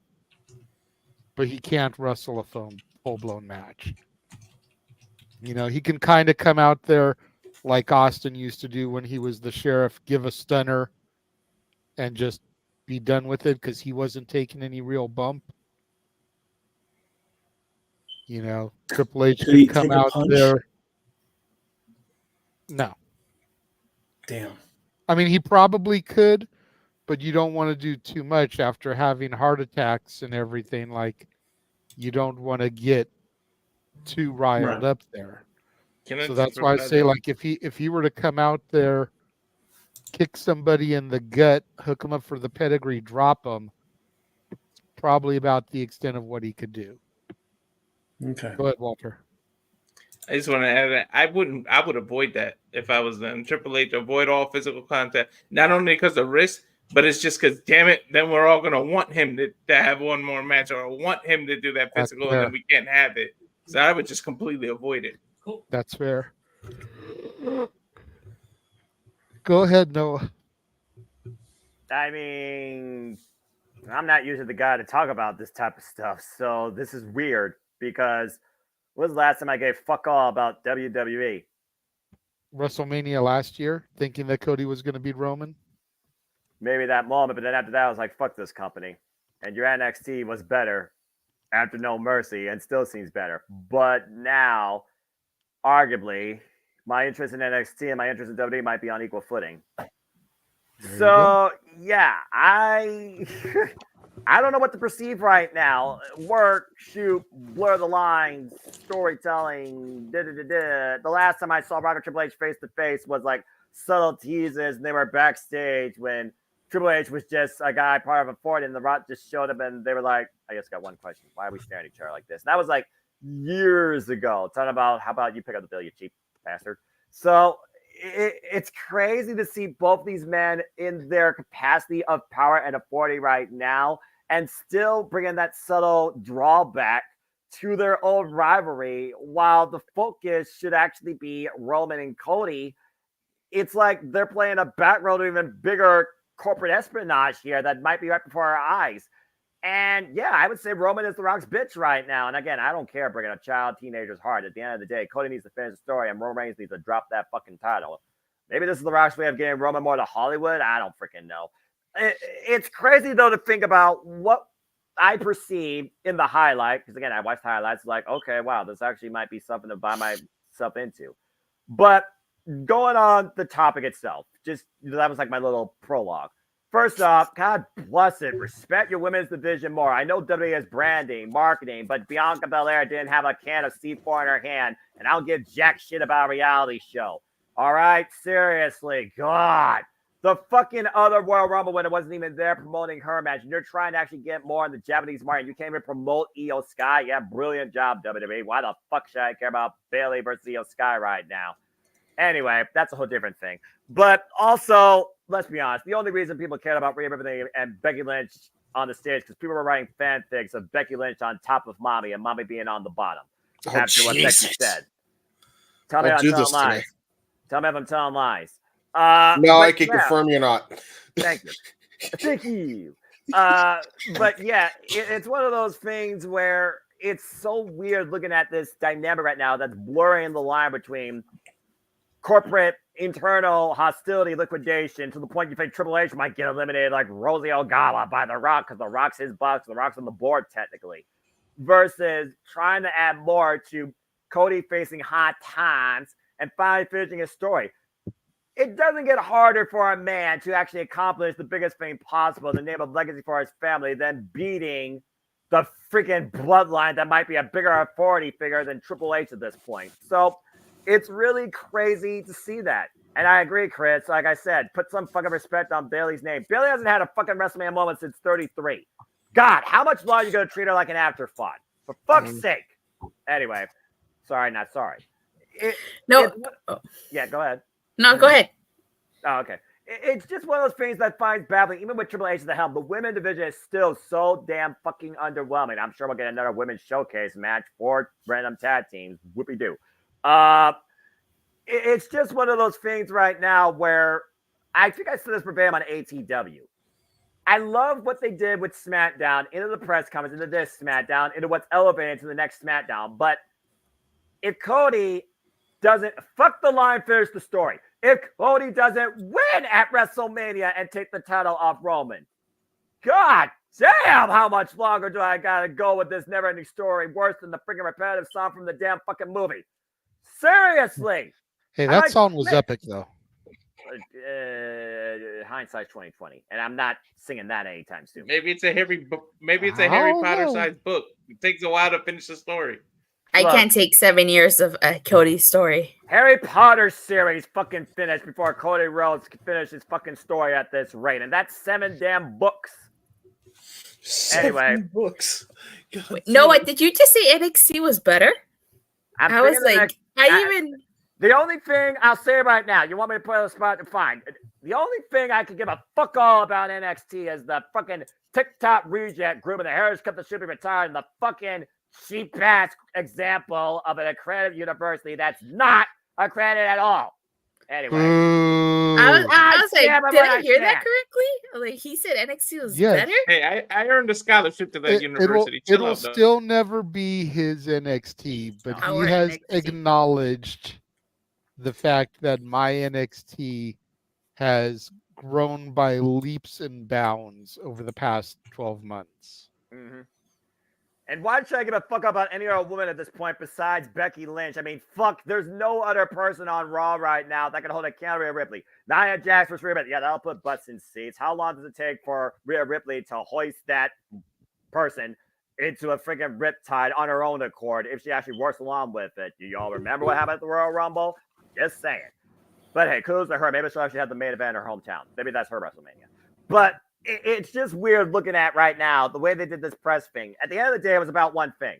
Rock bitch slap Cody. It's the Anali family versus WWE. That's what this is. That's what WrestleMania is. It's not Cody Rhodes finishing the story. It's can anything beat the fucking Anali family at this point? Because The Rock right now has made Roman his bitch, which I kind of appreciate. And it's one of those things right now where I almost wonder if The Rock's going to influence that decision on his own accord. Because I think at the end of the day, WWE is a business. WWE is all about doing what's best for business, not what's best for the fans. Call it what you will. It is what it is. Is The Rock going to let Cody be the guy to beat Roman Reigns, hold that title, and try and be the face of this company for a duration less than 1,200 days? I don't know if I can buy into that, but I like the fact I have the suspension of disbelief in seeing that more is coming into play here. And who said that? Oh, Roman and Rock, or excuse me, botch. Friggin' Roman and Cody is the main event night too. You saw the graphic, right? It said both days of WrestleMania. He said the main event. Last time I checked WrestleMania in 2 days, there are 2 main events. And they've already cascaded the Fiora Rocha big gold 2.0 belt worn by Seth friggin' Rollins worth less than a damn at the press conference. So at this point, is even Seth worthy of being the main event of either night? They might literally have freaking Roman do double time. So it's weird having this suspension of disbelief right now with Cody versus Roman. I don't know which way it's going, but I still hope to have that finality of Roman no longer being champion and the WWE not held hostage by some over-glorified, overrated, wannabe Hollywood part-timer anti-professional wrestler. But I will say I am for this ride. I'm into it. I haven't cared about WrestleMania this much since 19, and arguably this road, WWE and NXT might be on the same music for me. But I will say this right now. Suddenly, I'm looking more forward to Stand and Deliver than I am for WrestleMania because I still fear they won't let Cody finish his story. So we'll see. But I'm for it so far. You have me in the passenger seat. Noah, what do you think will happen first? Cody will finish his story, or the Hobbits will reach Mount Doom and dispose of the ring? The Hobbits. I'm taking that point. If we're going to talk about that, I'm out. Here's the first movie. No. And here's the second movie. And here's You ready for the third movie? No. Yeah, you might as well be ready. You know Hollywood. All right, James, go ahead, good sir. about- I know you've been patiently waiting to speak on this. Hey, it will still be shorter and more interesting than the Fast and Furious franchise. I was gonna say That's debatable. An idea for Death Battle over at over there. You could have them do Minions versus Hobbits. Will be great. Just bring back Celebrity Death Match. It actually will probably be more worthwhile. That's debatable, Noah, because I fell asleep during Fellowship of the Ring in theaters, and I actually stayed awake during the Fast and the Furious franchise. But it's easier to stay awake for a car exploding than a bunch of small people walking through a pointless plane trying to find their way. Well, here's the thing, though. At least midgets will have good cardio. I mean, you deal with tall fighters. Data 5000 ring any bells? Anybody? I mean, he gassed out in like fucking 10 minutes. I was just saying. All right. Back to the topic, James. Yes. Speaking positively about WWE. Everyone has got their popcorn, their tasty beverages. They've gone to the bathroom. They are looking forward to this. Go ahead. This is crazy. This is truly a year where anything is possible, folks. James is about to be positive about WWE. What the fuck? So real quick, I do also want to. I am going to throw a jab at there, to specific people. Hey, selfish promoters and children who think they're elite. This is how you do a work shoot and do business. Yeah, I wonder who he's referring to. It's up to the imagination. There's a couple of weak there's a couple of weak dick bitches I could figure that need to be punched in the face, but what do I know? Even with you were talking about GTA rejects. I think he's talking about the wannabe Miami Vice Coke dealers. Yeah. That's an insult to Coke dealers in Miami. Tony Montana would smack the shit out of them. Oh, no, he just used the giant machine gun with the grenade launcher. Come on. Hey, what my little friend? Anyway. Okay. That's actually really good. Damn. Okay, so in all seriousness with this press conference, I mean, I'm going to just say this right out of the gate because everybody wants to hear my thoughts. It was fucking brilliant. Brilliant. The reason I say this is that every reason why Statboy Mike said it could be better. I disagree. You try to overproduce, it doesn't feel authentic and real. This felt gritty. This felt raw. This felt real. This felt like it was a legitimate issue playing out on screen, and they did it in such a way where it was cinema. Well, no-brainer when you consider the 4 people that were involved in the scuffle, pretty much, and then you add Triple H into the freaking mix there. Man, everything about this was so well orchestrated. I can't even begin to tell you. The thing with everybody just there, and then you have Seth is the host and immediately treated as an afterthought. By the way, I disagree with Drew now. I think Drew, they may have to have something else for him to do. I think he might be fighting The Rock for the world title in night 1. Genuinely. What? I think that's the direction they're going to. Because keep in mind, who was Rock arguing with last? It was Seth, not Cody. Seth got up in his face after he slapped Cody. And for Seth to be sticking up for Cody, you really had to have screwed up. So that's fair. I didn't even think about that, actually. That's a good point. It's a really cool thing that they did with this last bit of the press conference. Yes, everything else suffered, but the card is going to fall in line anyway. You got the eyes on the card now. Now everything else is just going to fall into place as the weeks go on, which, by the way, is how you're supposed to book your fucking cards anyway. So, yeah, it was really good. Everything about it was tremendous. The Rock was on form. Roman on form.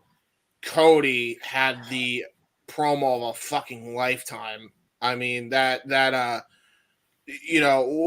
good is it of who's the head of the table when neither one of you have done any of the cooking for the last 2 years, dude? That was I didn't expect Cody to go that far. Damn. That was a bar. That was a bar if I had ever heard one, bro. That would talk to me. It was bars both days, honestly, to your point.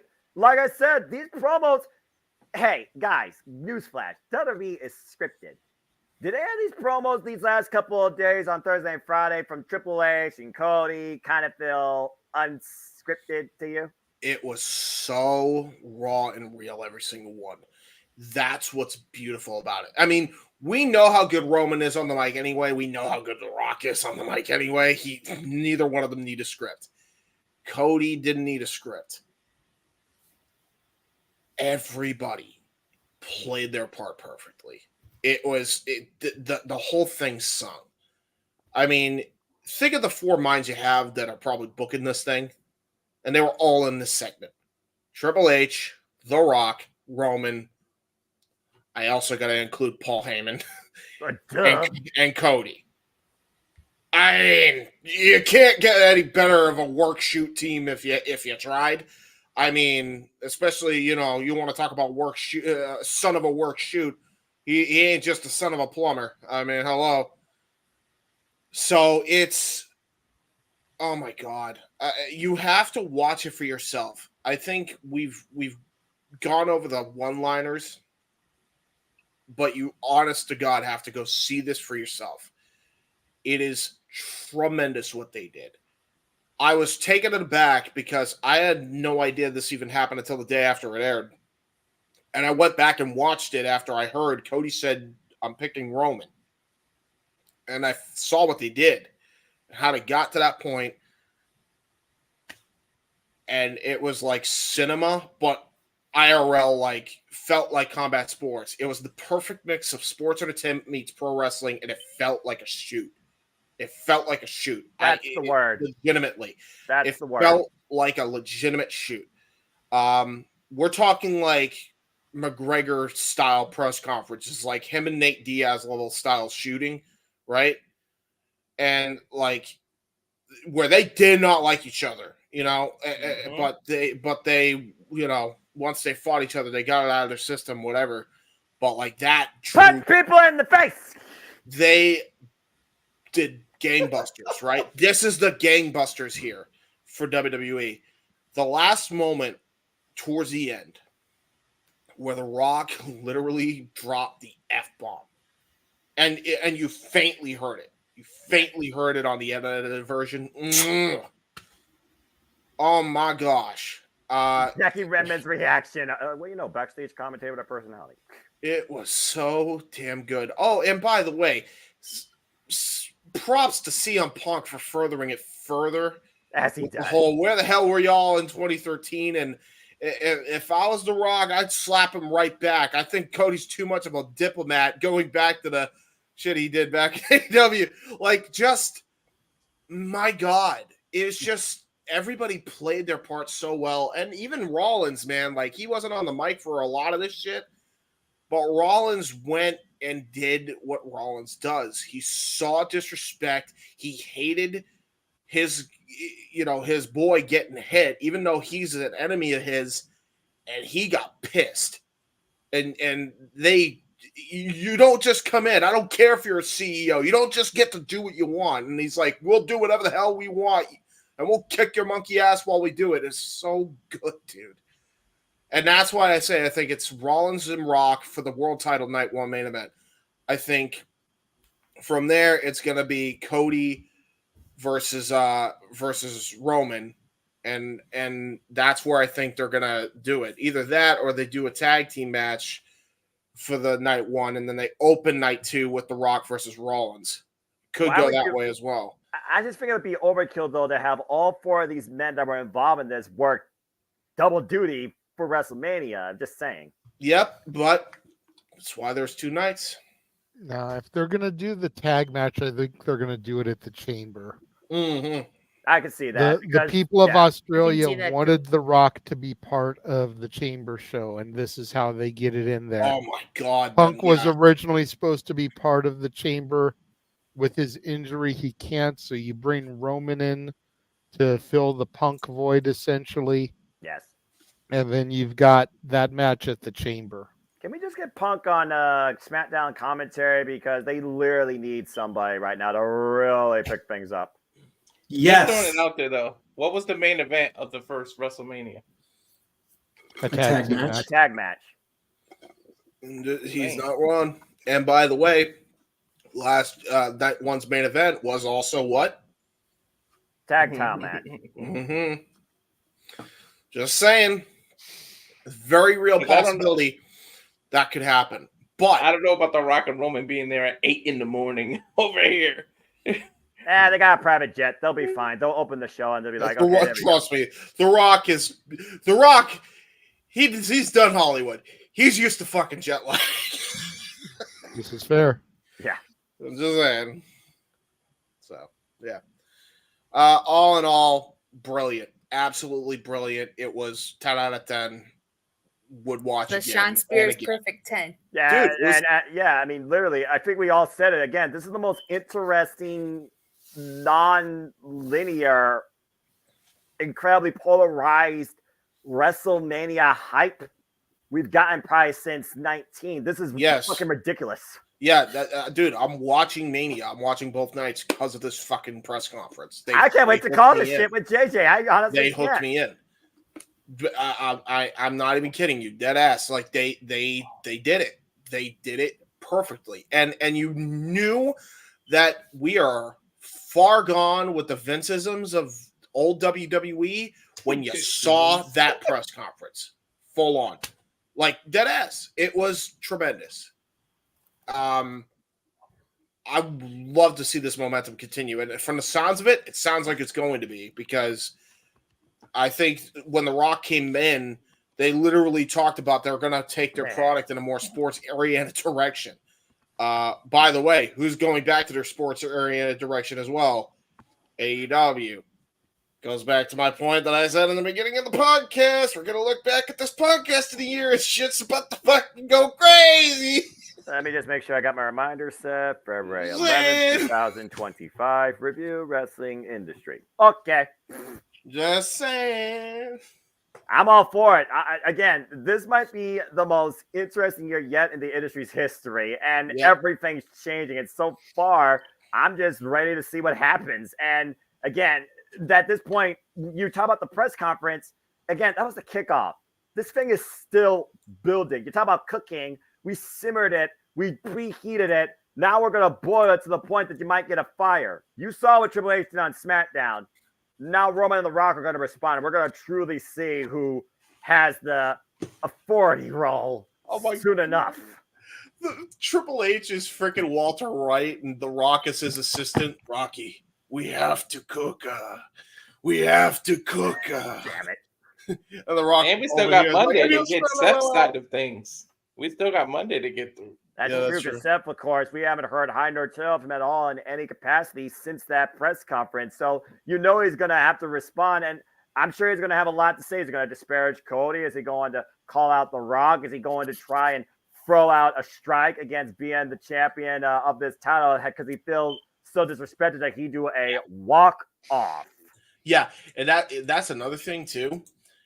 The biggest thing with this whole press conference to me is how this can go in different directions, but it could be good for everybody involved. That's the big thing. And the biggest payday of their lives. Yes. Big time. I mean, Mania 40, it's the 40th anniversary, and it's a whole new WWE now. I mean, holy shit. You know? Well, it's fully now produced, ran, authoritated, and guided by Triple H. Point blank simple. There's nobody else. Triple H with the guidance and help of Rocky, and I'm sure Ari Emanuel has a say in some of that as well. But they got a good team. They got a very good team. Keyword is team. Yes. Ding. That's a hell of a team to have. Not to mention the wrestling minds ... that are part of the writing and producing, including but not limited to Adam Pearce, Nick Aldis, Bobby Roode, Petey Williams, Michael P.S. Hayes. Shall I fucking continue? Yeah, and by the way as well, you knew something was up when the Rocky didn't say a damn word about his daughter getting threatened on social media. It's almost like they planned. I'm convinced that because he never said a word about that, that was planned on purpose. They knew what the hell they were going with. We're talking about The Rock here, only the biggest paid actor in the world right now. I'm just saying, keyword actor. And also went through this bullshit in 96, 97, and then he turned it around himself. So he knows the game. He's an old school promoter. He knows how this shit go. And how to play it. Oh, yeah. Fuck. So does, Triple H, the game. Haha. All right. It's going to about wrap that up. We're going to run the Friends of the Multiverse trailer very quickly so that all the people still watching can know where they can find us, follow us, and all of our affiliates across the different platforms. When we come back, we'll begin shills and all that good junk. So we'll be back in just a moment. Yeah, my friend. And now, preview time. So let's take a look at what's coming your way.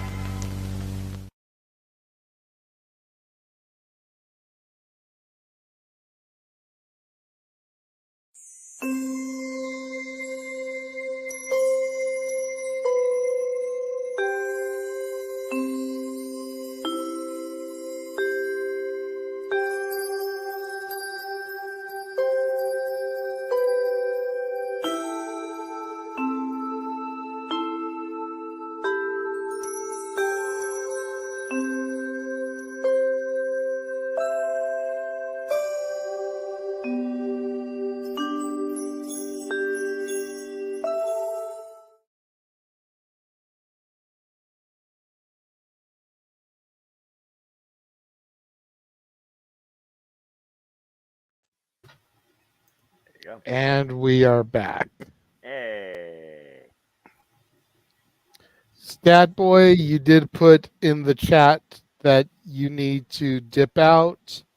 Yep. But before you do, I believe you've got something very, very important that's going on tomorrow that you need to plug. Is that correct? You know it. Tomorrow is the big day. It's Super Bowl Sunday, and it's not only the closing of the chapter of the 2023-2024 NFL season, it is opening a new chapter in Statboy Sports Bar and the multiverse of media as we delve into the watch-along waters of professional sports with our first watch-along of Super Bowl 50, 40, 50, 50, whatever number it is. I'm so excited. I tried not to botch the entire episode. It just didn't happen. As the 49ers take on the Chiefs. Kickoff is at 6:30. We are 6:30 Eastern, 3:30 Pacific. We are going to go live at 6 o'clock for the pre-show.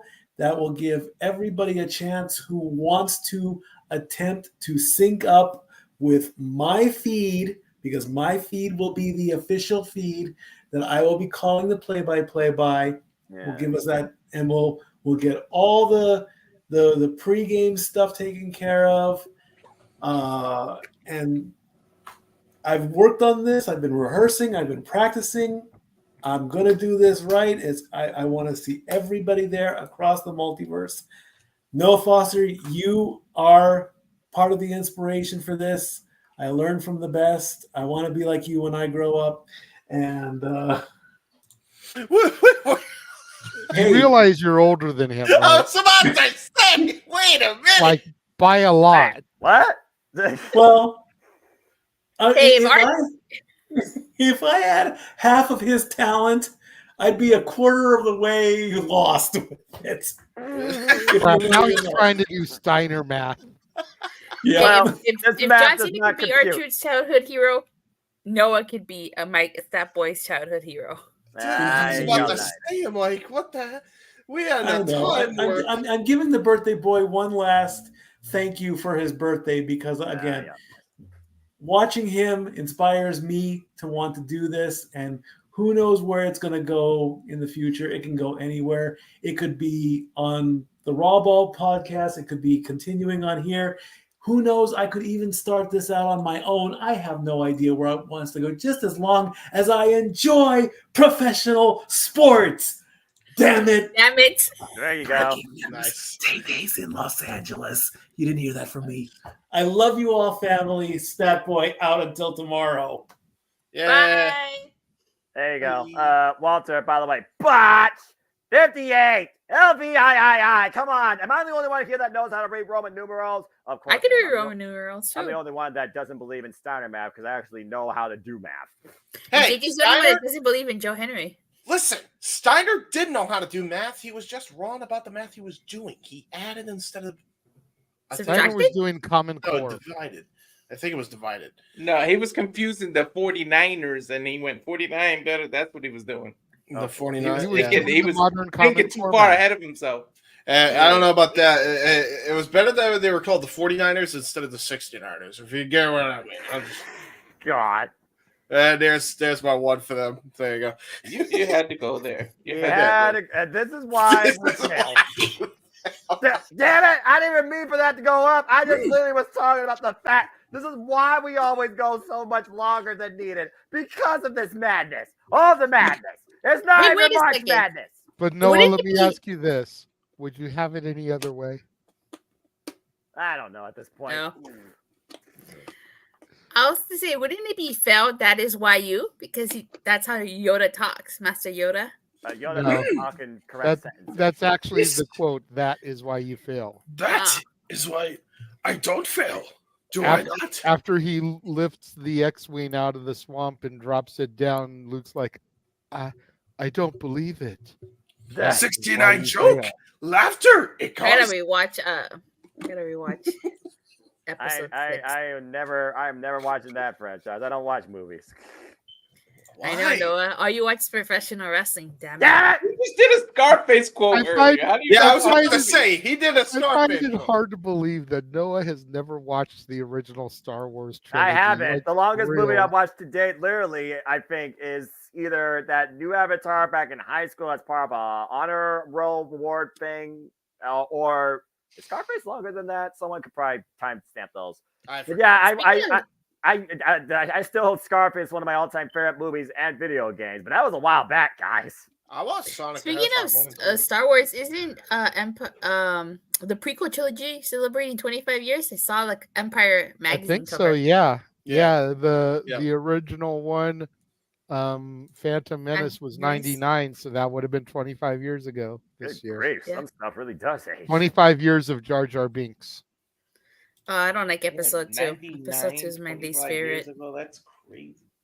Wait, let's see, 1999. I was 7 years old. My niece was I born was in 6. 99. No, I was Yeah. 7. Good thing Jeff's not here. I think I just made his spine curve virtually. Yeah. For real. All right, let's start to get through some of these shills here. Yes. We saw him in the chat room a little bit earlier. Make sure you follow the Cleveland combatant Josh Mansfield at Walking Hymnal on Twitter, at Mellowmangram on Instagram. Make sure you follow and subscribe to Datilla. She only needs 23 subscribers to hit 1,000. There are 26 people watching us right now. Out of you 26 people, if you are not currently subscribed to Rangers of Wrestling, go subscribe to her channel, because if she gets to 1,000, she will begin to cover NXT PLEs and television specials on a monthly basis. Oh Yes. my. Yes. Yes, it may have been an inconvenience for her to watch it every week, but she acknowledged, much like you do, Noah, that it wasn't as bad as she thought it was going to be going in. There It's you just go. convenience to watch it on a regular basis. So I- she said that if she gets 1,000 subscribers, she'll start covering the pay-per-views and the TV specials.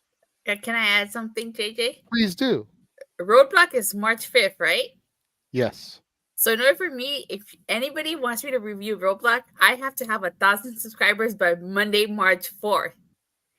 If I don't have 1,000 subscribers by Monday, March 4th, I'm not reviewing Roadblock. Yeah. And JJ's back gets to rest even longer. I'm just gonna say this for the record. I might whoop that trick at Stand and Deliver. I'm just saying, because I'm really getting into this program. Right? Okay. Hopefully we'll start to see your numbers go up now that we've put that heavy push on it again. You know, last week we did that and you went up like 5 subscribers. Yeah. So we'll see Yeah. what happens. Walter.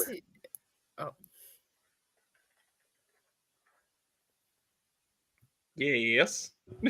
It's your Go ahead, promo. Walter. It's your promo time, bro. He went with the guy. Yes. I thought she wanted to say something, so I didn't want to Just interrupt. go. It's okay. It's like, go ahead. All right. Sorry. Yes. But did I? All right, Walter. Let's go.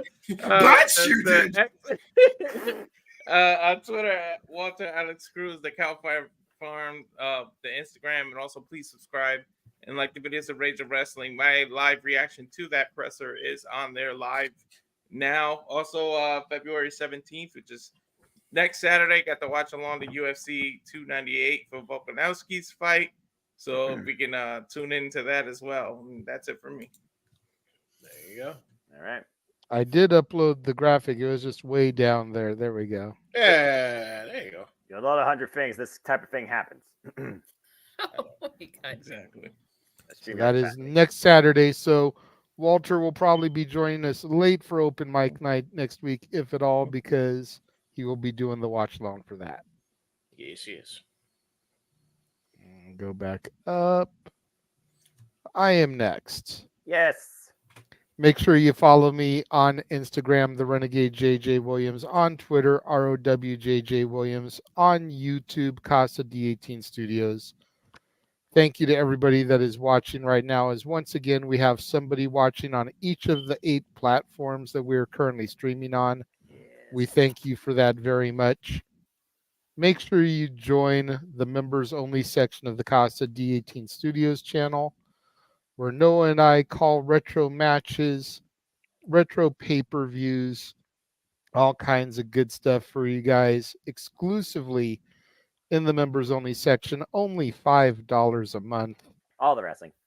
We've been talking about doing Backlash 04 20th anniversary this year, doing the Randy Orton Mick Foley match from that. This May, on a more somber side of things, will be 25 years since we lost Owen Hart. We're talking about doing the entire Over the Edge pay-per-view and calling that, possibly even doing Raw is Owen as well. Something that would be kind of interesting to go back and revisit and, you know, pay attention to that type of stuff. Give the respect it deserves. Yeah. We're also talking about doing Punk versus Joe, the ROH trilogy, for our Christmas present to y'all this year. Yes. Much like we did Flair Steamboat last year. So even though the content hasn't been going up as frequently in the members only section, we are looking at doing a lot of cool stuff. Make sure you guys also tune in every morning, Monday through Friday, 9 a.m. Pacific, noon Eastern, for my daily review show, For the Love of Wrestling. Mondays, I cover the weekend programs, SmackDown, Rampage, and Collision. Tuesday is Raw. Wednesday is NXT, Explosion, and NWA Power. Thursday is Dynamite. Friday is Impact. That's right. I have taken a page out of Noah's playbook, and it's all the wrestling, all the wrestling, all the wrestling. Damn it. On For the Love of Wrestling. Me and Jeff also implore you guys to go back on the archives, on the Casa D18 Studios channel, on the Jeff Meacham Network. Watch the top 10 Beatles songs show that we did yesterday with my dad, celebrating the 60th anniversary of the Beatles' inaugural appearance on the Ed Sullivan Show. And Ringo Starr was there at the time. I love your dad's perspective of it, man. I really like that show, JJ. Thank you. Greatly appreciate that, you know. Got Day Tripper. No, Arlene, that's a bad Arlene. Yes. Fine. What do you care? You don't like Chase U anyways, Noah. That means she might leave Chase U and go somewhere on her own accord. Find herself. Something dark side. Exactly. Hashtag calendars. Stupid counter. We heard him talk about it just a couple moments ago, but if you guys are professional sports fans, if you guys are going to be watching the Super Bowl, join Stat Boy, the Stat Girl Dory Lou, some of the other people from the sports bar as they do the first ever pro sports watch along across the multiverse of media. This will be going across Greg's channel. This will be going across Noah's channel, James's channel, my channel, Jeff's channel. Pretty much everybody associated with the multiverse is going to be broadcasting this on their platform as a way to try to help Statboy Mike reach an audience, because if we get decent ratings, we will look to do stuff like the World Series, the NBA Final, the Stanley Cup Finals, Indy 500, Wimbledon, you name it. If it is a major pro sports event, Statboy and his team will look into covering it. But you guys have to show that you want it. You got to show up. You got to watch. You got to get the ratings up. You got to like the video. You got to share the video. You got to super chat. Show that you appreciate the hard work that the team is doing. Otherwise, it's going to be a one-hit wonder, a one and done. Yeah, pretty much. It's the biggest game of the year, too. So it's the best launching pad. Super Bowl 58 with probably a far better halftime show than what Usher is going to bring you. Of course, every Monday, 4 o'clock Pacific, 7 o'clock Eastern, Jeff is back in Q&A mode. Ask Jeff anything. Super chats, of course, will get the priority. He's got pinned posts across all of his platforms where you can submit questions to him on Twitter, on Facebook, on Instagram, and he will answer them. But if you want priority to your question, super chat, super chat, super chat. It's as simple as that. Thank you to everybody that super chatted here this evening. Speaking of your barkeeps, make sure you follow them on social medias. On Facebook, Dory Lou Hathaway and Mike Caldwell. On Twitter, at Hathaway Lou or LB StatKid 1977. On Instagram, Dory Lou and Statboy13. Make sure you show your love and support for the Greg Cherry brand on Twitter, on Instagram, on YouTube, on Facebook. And tune in every Wednesday for the Greg Cherry Show. Wednesdays at 4 Pacific, 7 o'clock Eastern. Perfect lead in to AEW Dynamite every Wednesday. Lots of good stuff. You can find Maddie Laws there traditionally. Big shout out to Maddie for coming on the show. If I'm being honest, I don't even know how he got the link, because I don't think he's in either of the group chats that I put the link in. So somebody would have had to share it with him. But regardless of how he got the link, we're glad he joined us, because definitely caught me off guard popping in with the mask. That was so funny. And between James and Maddie, man, chaos ensued. No kidding. Him and I need to do a podcast one day, bro, for real. Just us two. Maybe Oh, get God. a couple others. And Everybody who listens to you two will probably be drunk off their ass. Dude, Walter, you, me, and Maddie got to be on like some fuck shit on a podcast, bro. Just go absolutely wild. Hell yeah. That might get you to that party. It'll never end. Yeah, for sure. Los hijos de douchebags. The podcast. Los hijos de douchebag. I'll be the autistic douchebag. Or what about los hijos de papi douchebag? There we go. There you go. All right. In addition to Talk Wrestling, Jeff is on every Thursday, 3 o'clock Pacific, 6 o'clock Eastern, with Meech's Musings. Meech's Musings is traditionally the show for the week, kind of hyping everyone up for whatever we've got over the course of the weekend. But occasionally he does have some things that come up on Raw or Dynamite or TNA that he chooses to address over there. So you never know what the Meech will muse about. Right. James. Oh, hold on. Hold on 1 second. You guys can follow me on Facebook and Twitter and YouTube. Facebook, James Hebert, and Twitter and YouTube at jhebertsad95. You'll notice I updated my channel banner. Shows that will be returning. Jay Hebert's side of things. What you were going to get this week, 2 episodes this week that I recorded months prior, but it's still kind of recent to what I wanted to talk about anyway, so it's not completely out of date anyway.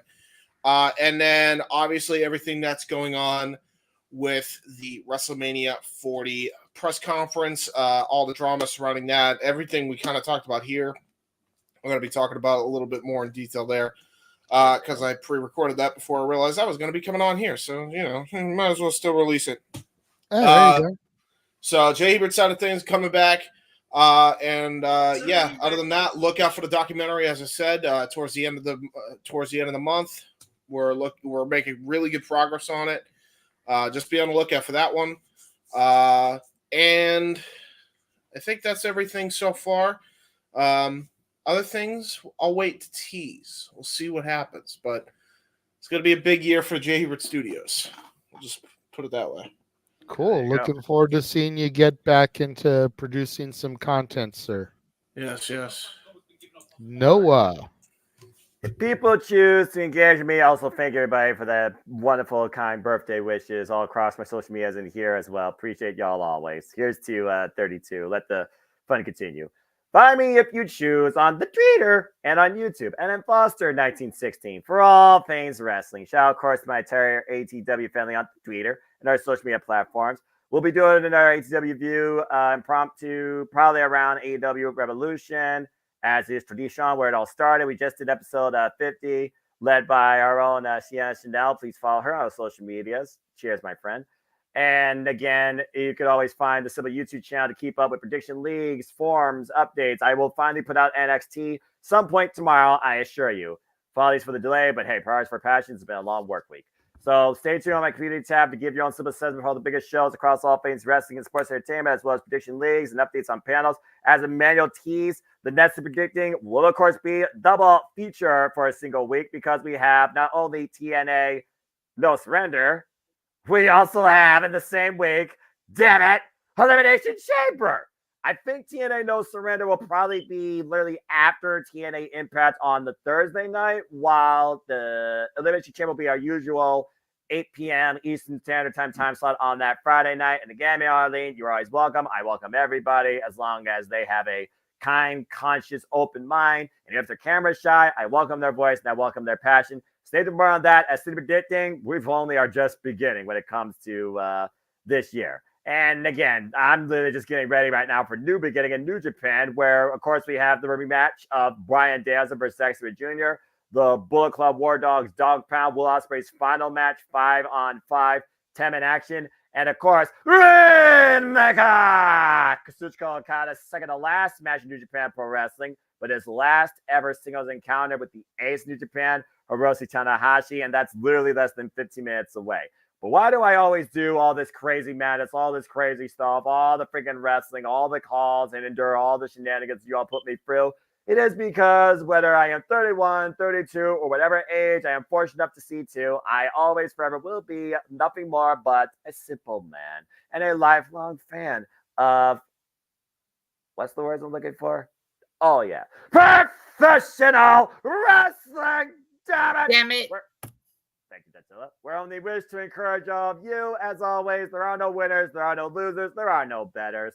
Just fans with opinions with this passion we all share. So at the end of the day, folks, support one another, respect each other, protect your mentality too, treasure your families, no matter how crazy or annoying and somewhat chaotic they may be. And just enjoy life and enjoy professional wrestling. It's as simple as that. Again, Arlene, Sydney predicting for our Elimination Chamber, and Jeff, I'm sure, will make the thumbnail official. If not, my color analyst will.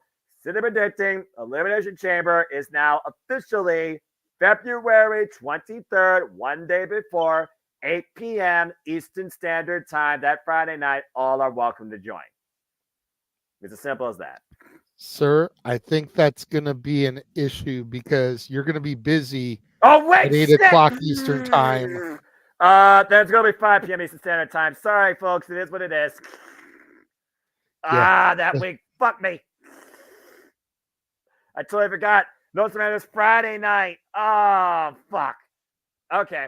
So, technically speaking, time stuff. Yep, that's a botch on me. Hey, I meant to grab How could you forget about TNA? The days confuse me. Saturday, Friday, Sunday. Don't know which day. I'm in shock, Noah, that you I forgot. have to track every damn show of professional wrestling to watch and keep up with. You can cut me a little slack, my no love partner. It's Why I sometime only that know ends in you day. for reviewing and watching and engaging with you and TNA while you plan on going back to Rebellion. Don't you get on my case? Okay. I know it sounds a little no DQ-esque, but would you think about maybe doing it on Tuesday that week at 8 o'clock Eastern, 5 Pacific? Because if we're being real, they're probably not going to make a match on the SmackDown Go Home. Yeah, I'm absolutely flexible to do that. You know me. So, tentatively speaking, yeah, let's go. Just because I know if we do it at 5 Eastern, 2 Pacific, I won't be able to do it. Gotcha. Because I've got to pick the kids up. Tentatively speaking, February 20th, 8 p.m. Eastern Standard Time. That's a Tuesday night at this point. Stay tuned for more on that. And then again, hey, Tatilla, maybe you and I actually will do a super good thing for No Surrender. I'll keep you posted. Again, folks, it's going to be a busy week that week, so stay tuned for further details. As far as this week, thank Christ, after what literally starts in less than 8 minutes, I can sleep. Hi, Jeff. So yeah, no, not on Friday then, Arlene, just because they will be calling No Surrender at the typical prediction time. Killer Kelly. I hope they get their rematch. They should. Yes, they should. So welcome, Jeff. You got here just at the end of the shows. That's what I figured it would be. So, unfortunately, I cannot have the girls sing Happy Birthday to Noah because we had to settle up and get the hell out of there. Okay, we did it for them. Somebody, Okay, good. Arlene gave $25, 13 and 13, for us all to sing Happy Birthday to him. So beautiful. Well, thank you, Arlene, for that. Yes. By our horrid voices. Yeah. Well, and then I thank Arlene for the super chats. I thank the rest of the world for not turning us off when we sing. Appreciate that. Yeah, exactly. If you turn us off, we are the Wrestling Observer, and this has been Dave Meltzer. I am Everett. Thank you for tuning in. If you actually tuned in, this has been Saturday Night Shenanigans by JJ. The company accomplices. So I came in at a good time. It's everybody sitting there. To Noah's point, the next watch-alongs we'll be having here across the multiverse will be a double feature weekend. Friday, February 23rd, TNA No Surrender with Noah and Attila on the call. Nola. Here we go again. Nola. And then Saturday, February 4th, the Elimination Chamber with myself and Noah on the call. Question on February 24th. Are we going live? No. We've said that about 100 times. We're doing it at like 9 a.m. Pacific, noon Eastern. Okay, fair enough. I didn't know because I haven't really been on the discussions on that since I've been kind of on the fringe on doing the productions this year. So that's fair. That's fair. Yes, but yeah. To everybody still watching 21, appreciate that. Everybody tuned in tonight, thank you guys. I appreciate that. Fun night. Did good merch sales. Quiet Riot was good, as they do. It was good to see Rudy back on stage for the first time in 2 decades. God almighty. Fun show. So I appreciate everybody going down the fort. I know I've been absent a lot, and I do apologize for that. The good news is the kiddies are going on the road for 3 months, so I'll be home. There you go. There you go. Yeah, get the heck out of Vegas before the Super Bowl gridlock traps you. Well, luckily we're only at Yamava out in Highland, California. We're not in Vegas this week. We were for the Royal Rumble day. But yeah, no, we hit that when we were coming up the 210. We found the 215 interchange, and we're like, nope. Yeah, that's right. Wise move. Yep. Well, no, they showed the overhead shot Thursday during the conference, and it was like, yeah, fuck that. I ain't going near that town this weekend. I'm not going there until like after Friday next week, very earliest. No way. True that. Yeah. JJ, how's the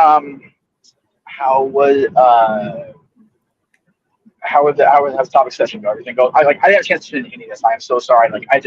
I was unable to get in at all because it was so busy. We were bumping all night. It was crazy. So how did everything go today? It went fine. Like Cool. always. Awesome. Well, I know. I don't worry about it. I know you guys got on lockdown. I miss being part of it. But like I said, Katie's will be on the road, and Saturday should be open as far as I know going forward. I'm not going anywhere for Saturdays for a long while. There you go. So good stuff. There you go.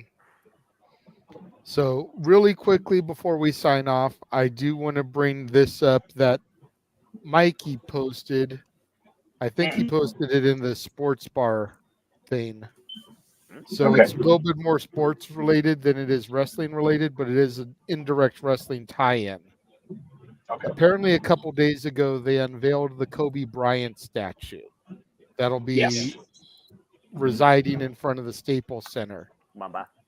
And Paul Heyman put out a tweet saying, "Ladies and gentlemen, my name is Paul Heyman, and on behalf of Roman Reigns, I applaud the wise choice made by the statue creator who provided Kobe Bryant with the lasting honor of acknowledging our tribal chief." Oh my god. Oh my god. Oh my god. Damn it. That Oh was my a dumb God. move. That was a dumb move, NBA. Now I hate you even more. That's so stupid. Oh my god. Paul is the greatest of all time.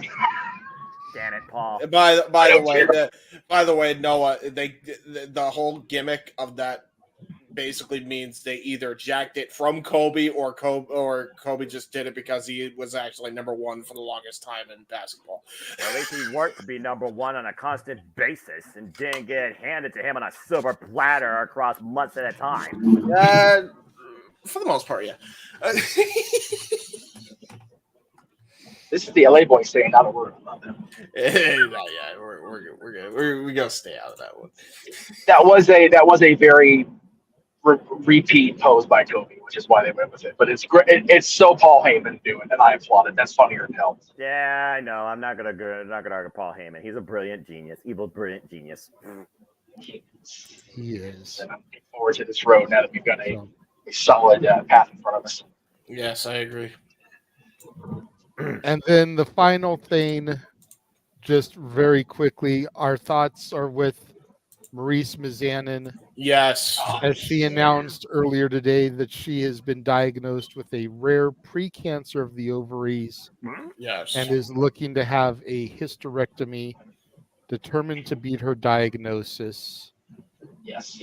Oh dear. So yeah, it's and again, we're almost entirely the wrong group to comment on that as far as what it is. But I know I've had family members go through that process, including my ex-in-law, and it's not a pleasant thing. She's very young.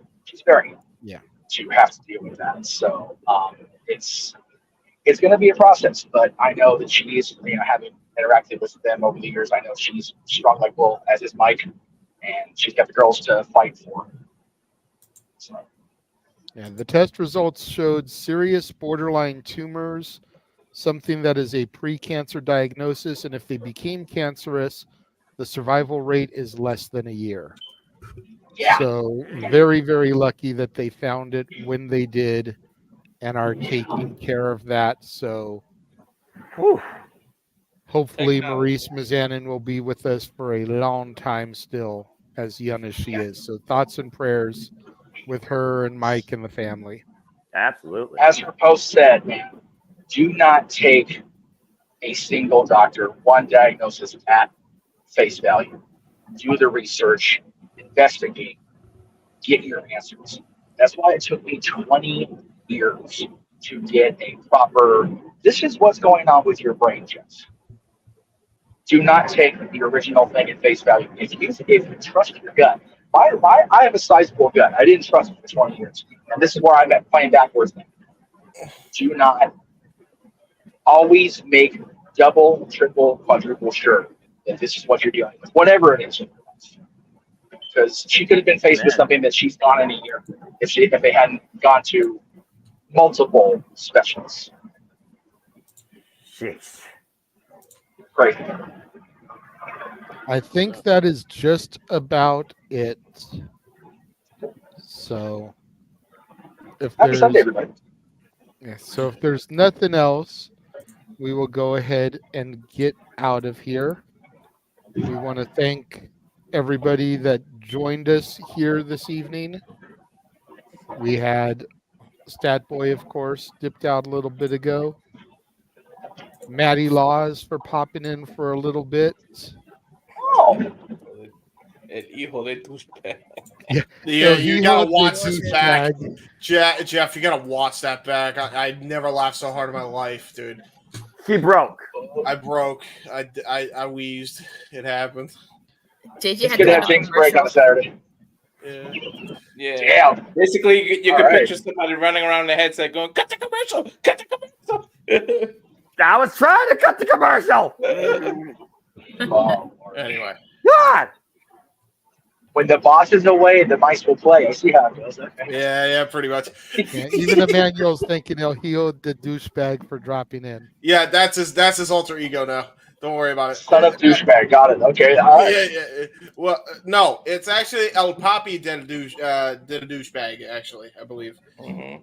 This is where He you put switched it to Poppy because of Josh with his daddy thing. Yeah, and then I started geeking because all I kept thinking in my head was Poppy douche. Because I made the joke. I said, Okay, "Well, you always calling him not- daddy. You need to say daddy a douchebag." And then he said, "No, it's Poppy." Let's And then not it just go went back on. down that road again. This is where you put your shit graphic up and sign us off. Anyway, yeah, tie it up. Sorry. But we wanted to thank them for popping in. Thank you, Josh and Cleaver, for joining us in the chat room, along with everybody else, Arlene, Emmanuel, Daniel, all the regulars that joined us.